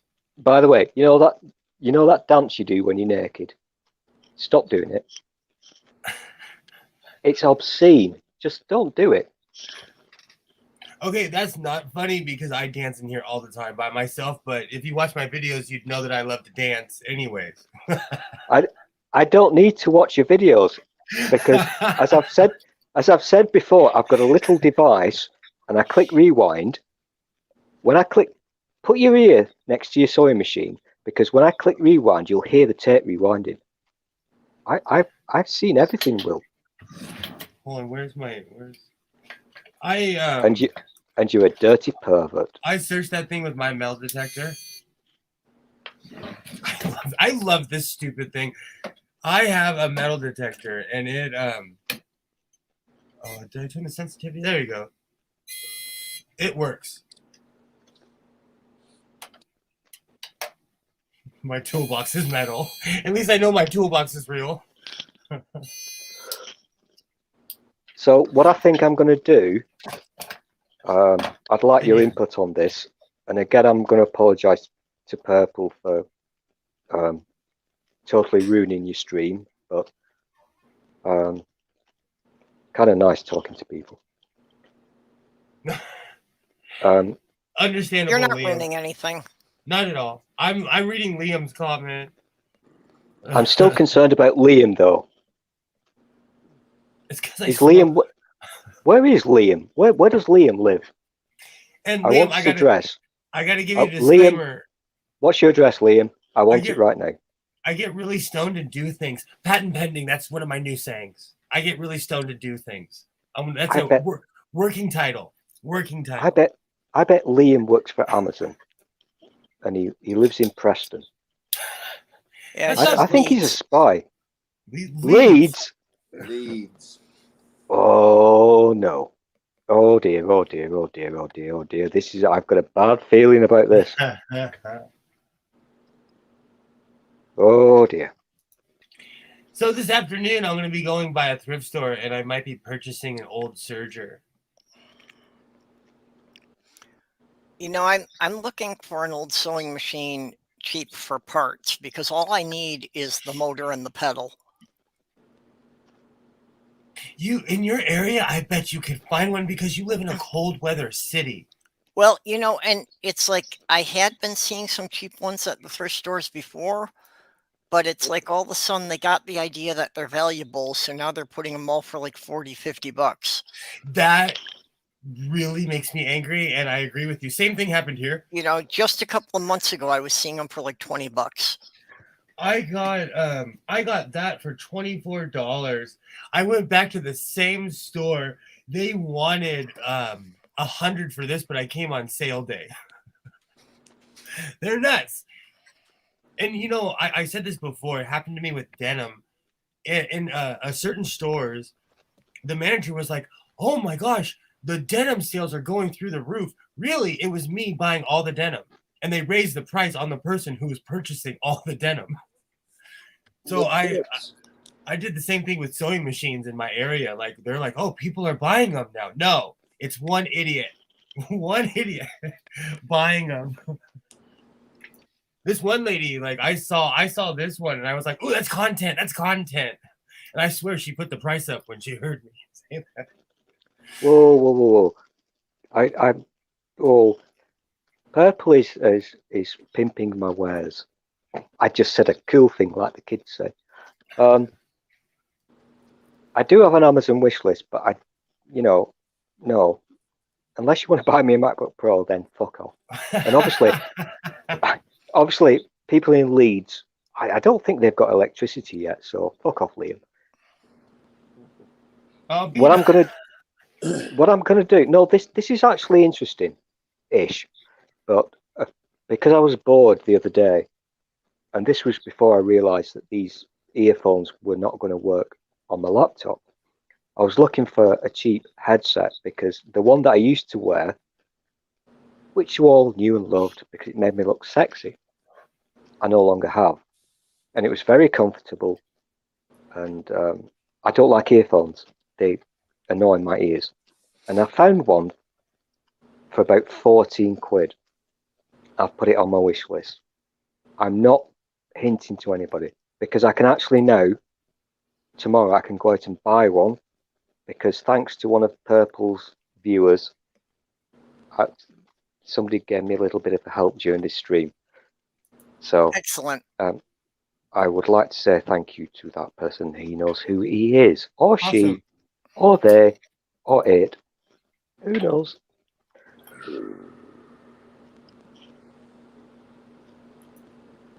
Horsepower. But I am actually really pissed off about this slightly because I hate it when things don't work. Just slightly. I hate it when things don't work and you can't do something about it right away. That annoys me. No, that does as well, especially when you get something brand new or new. Well, I'm kind of pissed off by the fact that you had to modify the power supply as soon as you got it. It's like, why don't they send the fucking thing so it works when you get it? No, I did my research, and I'm very well aware that when you buy things that originate from China, you're paying a price, but in the wrong way. Yeah. And I was aware that this could be a problem, and I knew it was a possibility. So yeah, whatever. It's no big deal. I know what you mean. I get some cheap stuff that way too. I buy these wraparound sunglasses off of eBay because I can get them cheap, but it's pretty much a given that every time I get them, after I wear them about 5 times, I'm going to have to glue the lenses back in. The thing is, when I was looking at the reviews, and I'm not a fan of reviews of these products on Amazon, a lot of the reviews are left by people who are, let's be blunt, fucking idiots. They've basically bought the wrong thing. Yeah. Yeah, so I don't take much I don't pay much attention to most reviews. But I look through them obviously because I'm not a dick. But one thing that I saw a couple of times with this particular charger was, I saw it twice. When I plugged it into the machine, the trackpad stopped working. And I thought, well, that makes no fucking sense whatsoever. You're a dick. Just go away from my eyes. You're a dick. You don't know what you're doing. But it turns out it's true. So, who would have thought that thanks to Tim Apple, you have to have an earth supply going into the machine, and if you don't, the trackpad won't work properly. Yeah. Who would have ever thought that? One of the worst Amazon reviews I ever saw was a review for a Lego set. That somebody gave it a 1-star review, and their comment was, took too long to assemble. Oh, F off. You were like completely missing the concept of the toy. Wow. They've never purchased the train station. It was a Harry Potter set, so I guess they were thinking of it as a play set, just... I purchased the train station. That thing took me hours and hours to put together. I felt so accomplished when I put that thing together. I took pictures of it. I put my Doctor Who Peter Capaldi with a screwdriver in there.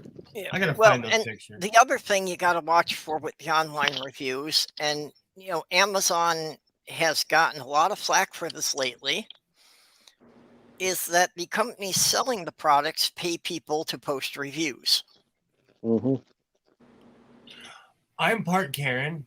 I leave some of the most honest Google reviews you have ever seen in your life, to the point where I had a pot shop offer me free pot to take my comment down, and because I'm pride-filled, I never did, and I never went back. Because I can spot the fake reviews very, very easily because they're so generic and stupid. Oh, I tell my story. I'm like, no, these people treated me terribly. Go at your own risk. I'm a Karen. Oh my gosh. Oh, Will, you should have been with me last night. And I don't mean that in a sex way, because I was having an argument with Amazon, first on web chat and then on the phone. And I went fucking, whoa. I'm the same way. There's a reason why I'm more bold today. I'll go in, especially if it's different. If I didn't pay for it or something, I won't say a word. But if I paid for it, and I feel so bad. Recently, I got a patch of this company that they would see my order. It would be here in 2 or 3 days. It took 3 months for the patch to get to my house, and I didn't know if it was Amazon or the company, but I went ham on Amazon and was like, this is why. I basically said, get out of my country. Oh, and take all of your people with you. Get out of my country. I hate you. The lady that I was talking to in web chat, and I hate web chat. It's utterly pointless. It is. It's very pointless. The thing is, I for 10 years of my life, I worked for Royal Mail. I know how deliveries work. I understand all the stuff that most people don't understand. I also worked for customer care for a while. I know what happens when they're talking to you on the phone. I know that they don't give a shit. Yeah. And whilst talking to this lady, who I'm sure was a wonderful, nice person, I was trying to explain that Preston is not near Bolton, and so this was never going to happen. And whilst typing something, autocorrect kicked in, and it said something bad to her. And I swear on my life I would never do that intentionally. But she pulled the we are not allowed to talk to people who are blah blah with us, you know. And I apologised. It was autocorrect, bad me. But I now feel really fucking shitty because the original thing that I ordered on Monday arrived today, and I've collected it. I'm using it, which should have I've been refunded for it. Same thing happened over the patch, and I feel really bad. So I'm going to get another one of these tomorrow. But the thing that I'm slightly not massively pissed off about, because it's not a first world problem, but I was really looking forward to going to Morrison's, that's a supermarket, to use for the first time in my life an Amazon lockbox. I've never used one before.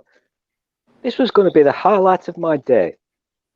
I was going to go to Morrison's with my little phone and scan the barcode, and it's called, what's it called? It begins with an L. All the Amazon lockbox have an easy name. They call it an easy name. So mine is called Latucus or something, Lorraine or something like that. So, and I was really looking forward to that. That was going to be my day out.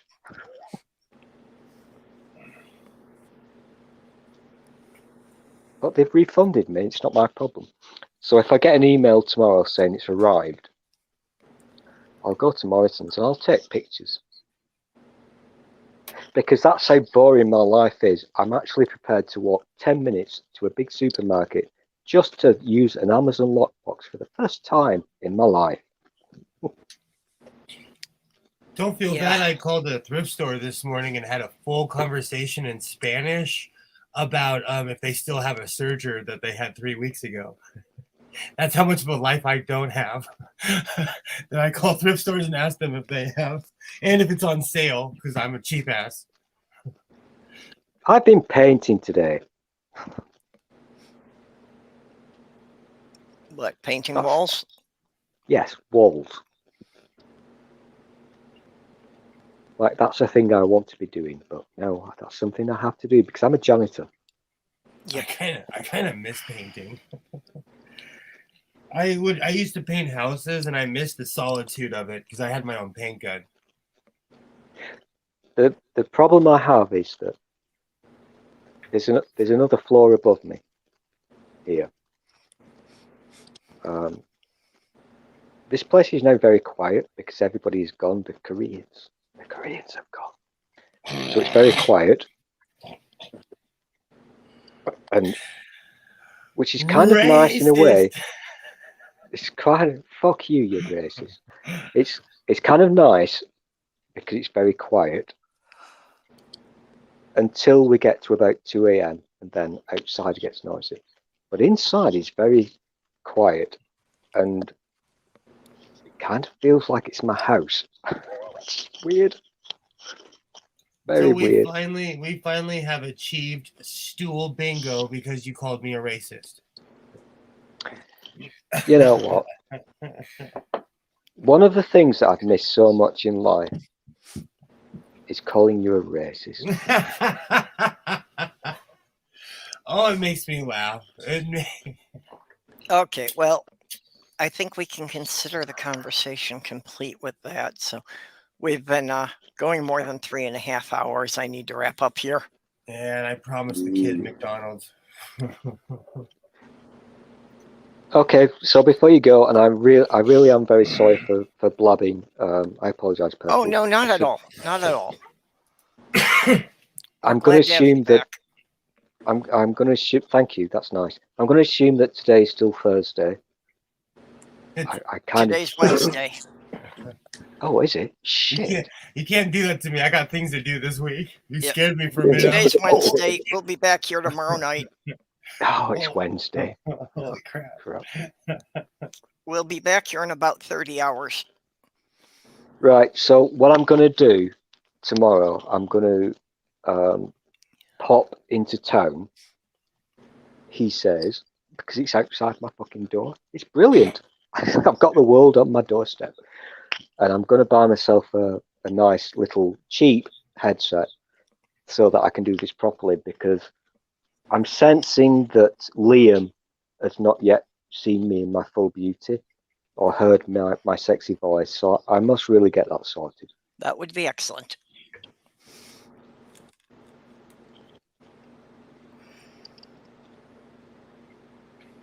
I'm trying to stay. Lone Wanderer was asking if you're going to be going back to your other place, but I take it that's not going to happen, huh?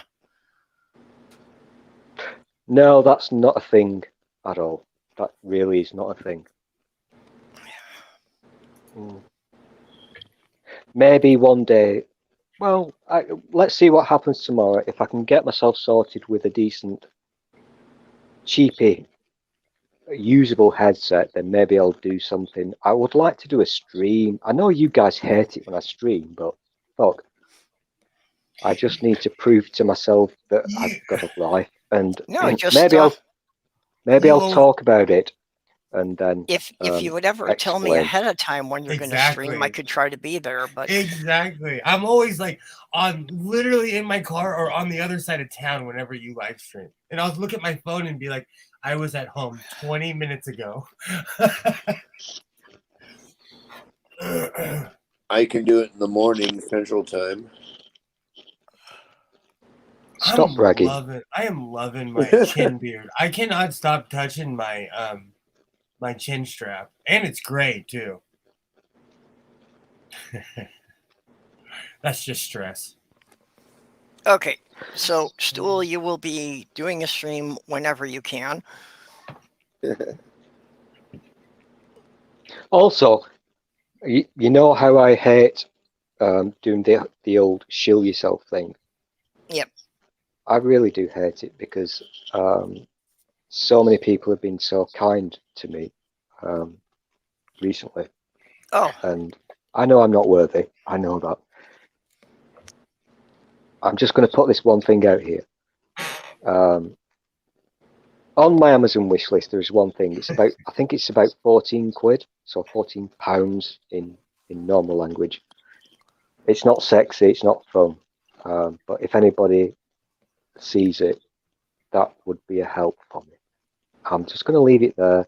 And if you don't know how to find my Amazon wish list, then you just go to www.stablemilkingstool.co.uk and you can find every means possible to give me all your stuff. Okay. Liam is saying BMM make a good range of reasonable price headsets. Oh, what? Yeah, but Liam's from Leeds, for fuck's sake. Can we ban him? And then we have a shilling from the side chat.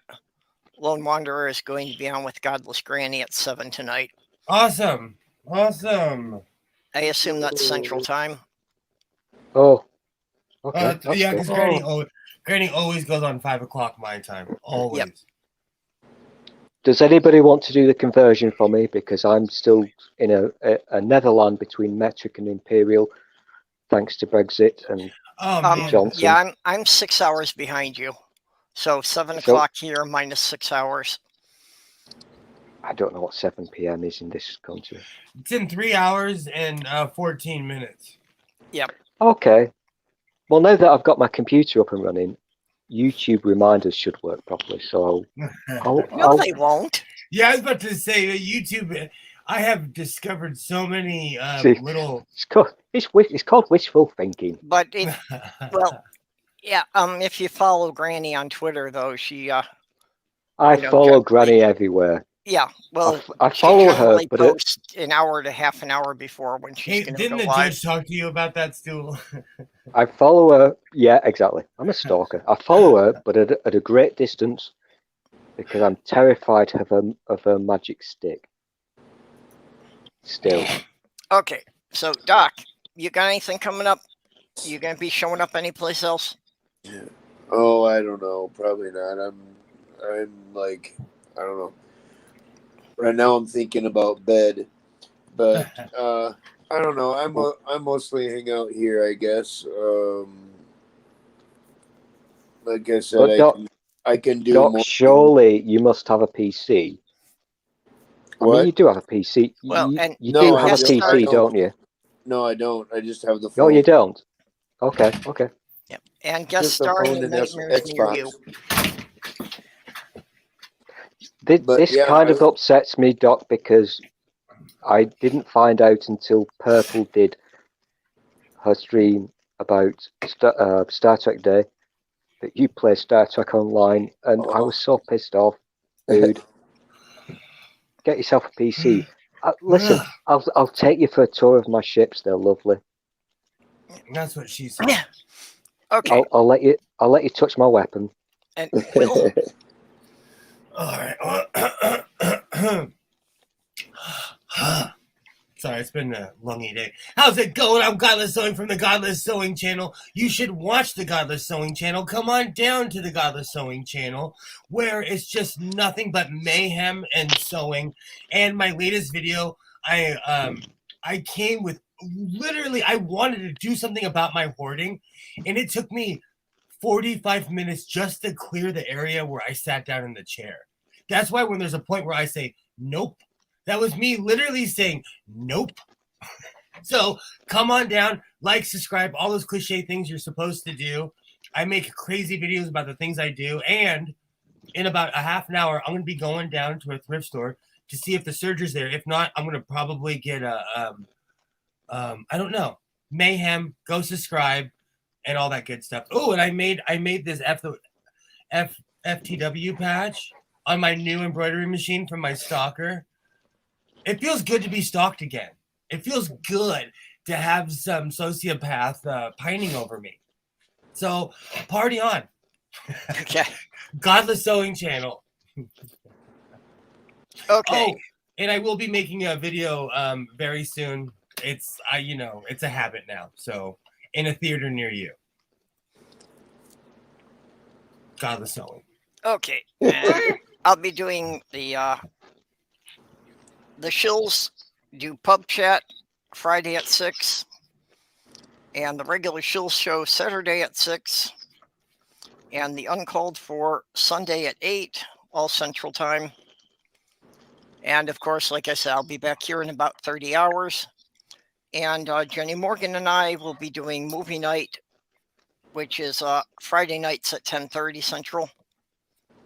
And that's on the Sci Strike channel. So with that, I would just like to thank all the people who are supporting me on Patreon. Ox, Robert X, Greg Hartwick, Lavender Lady, Junie, Vonrick, and X of the Utah Outcasts. Yeah, So- thank all those lovely people. Yep, I appreciate it. It's just a couple bucks from each of them, but it helps keep things going here. Can I just address one point before you kick me out? Sure. I think this Because is a question for you anyway. I'm getting paranoid now because I'm seeing chat on my big screen.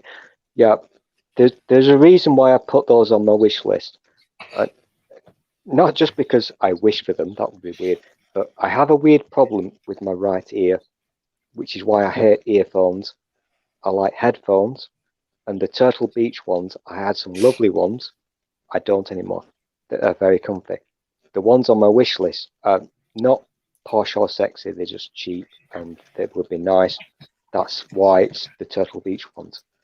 The reason Lone Wanderer, High Lone, is because it should do, but it should show, now I've updated it, it should show an Amazon lockbox location, because I can't have things delivered to where I am now. I certainly can't have packages delivered. That's Yeah, I was the just reason wondering why. if I had possibly done something wrong with the link or something. No, I'm not being secretive or anything. If I'm more than happy to. I've told one person I'm more than happy to tell Purple, not here in public, what my address is, but I can't accept things at that address. It's not a good thing to do. Right. Okay, but No. if somebody tries to send you something from your wish list, then is it going to go to the lockbox? Well, as I understand it, I've changed it now, so the default delivery address, if it's from things on my wish list, which are chosen because they can be delivered to such addresses, it should go to the lockbox at the supermarket, basically. Okay. Life didn't used to be this complicated, I assure you. Okay, well, Lone Wanderer is saying it's not showing the lockbox, so Okay, I'll look into that. Thank you for mentioning that. okay, well, Wanderer. again, Thank you. I want to make sure that I'm giving out the correct link here. No problem. I appreciate the info. So it's got your name on it when I go to the link, but you know, I'll look until I into it. actually like go through the purchase thing, it doesn't say anything about an address. Don't worry. Not a first world problem. I'll look into it. But thank you for alerting me to this matter, Lone Wanderer. You are now officially my secretary. Okay, well, thanks everybody. We will see you tomorrow night. Bye bye all.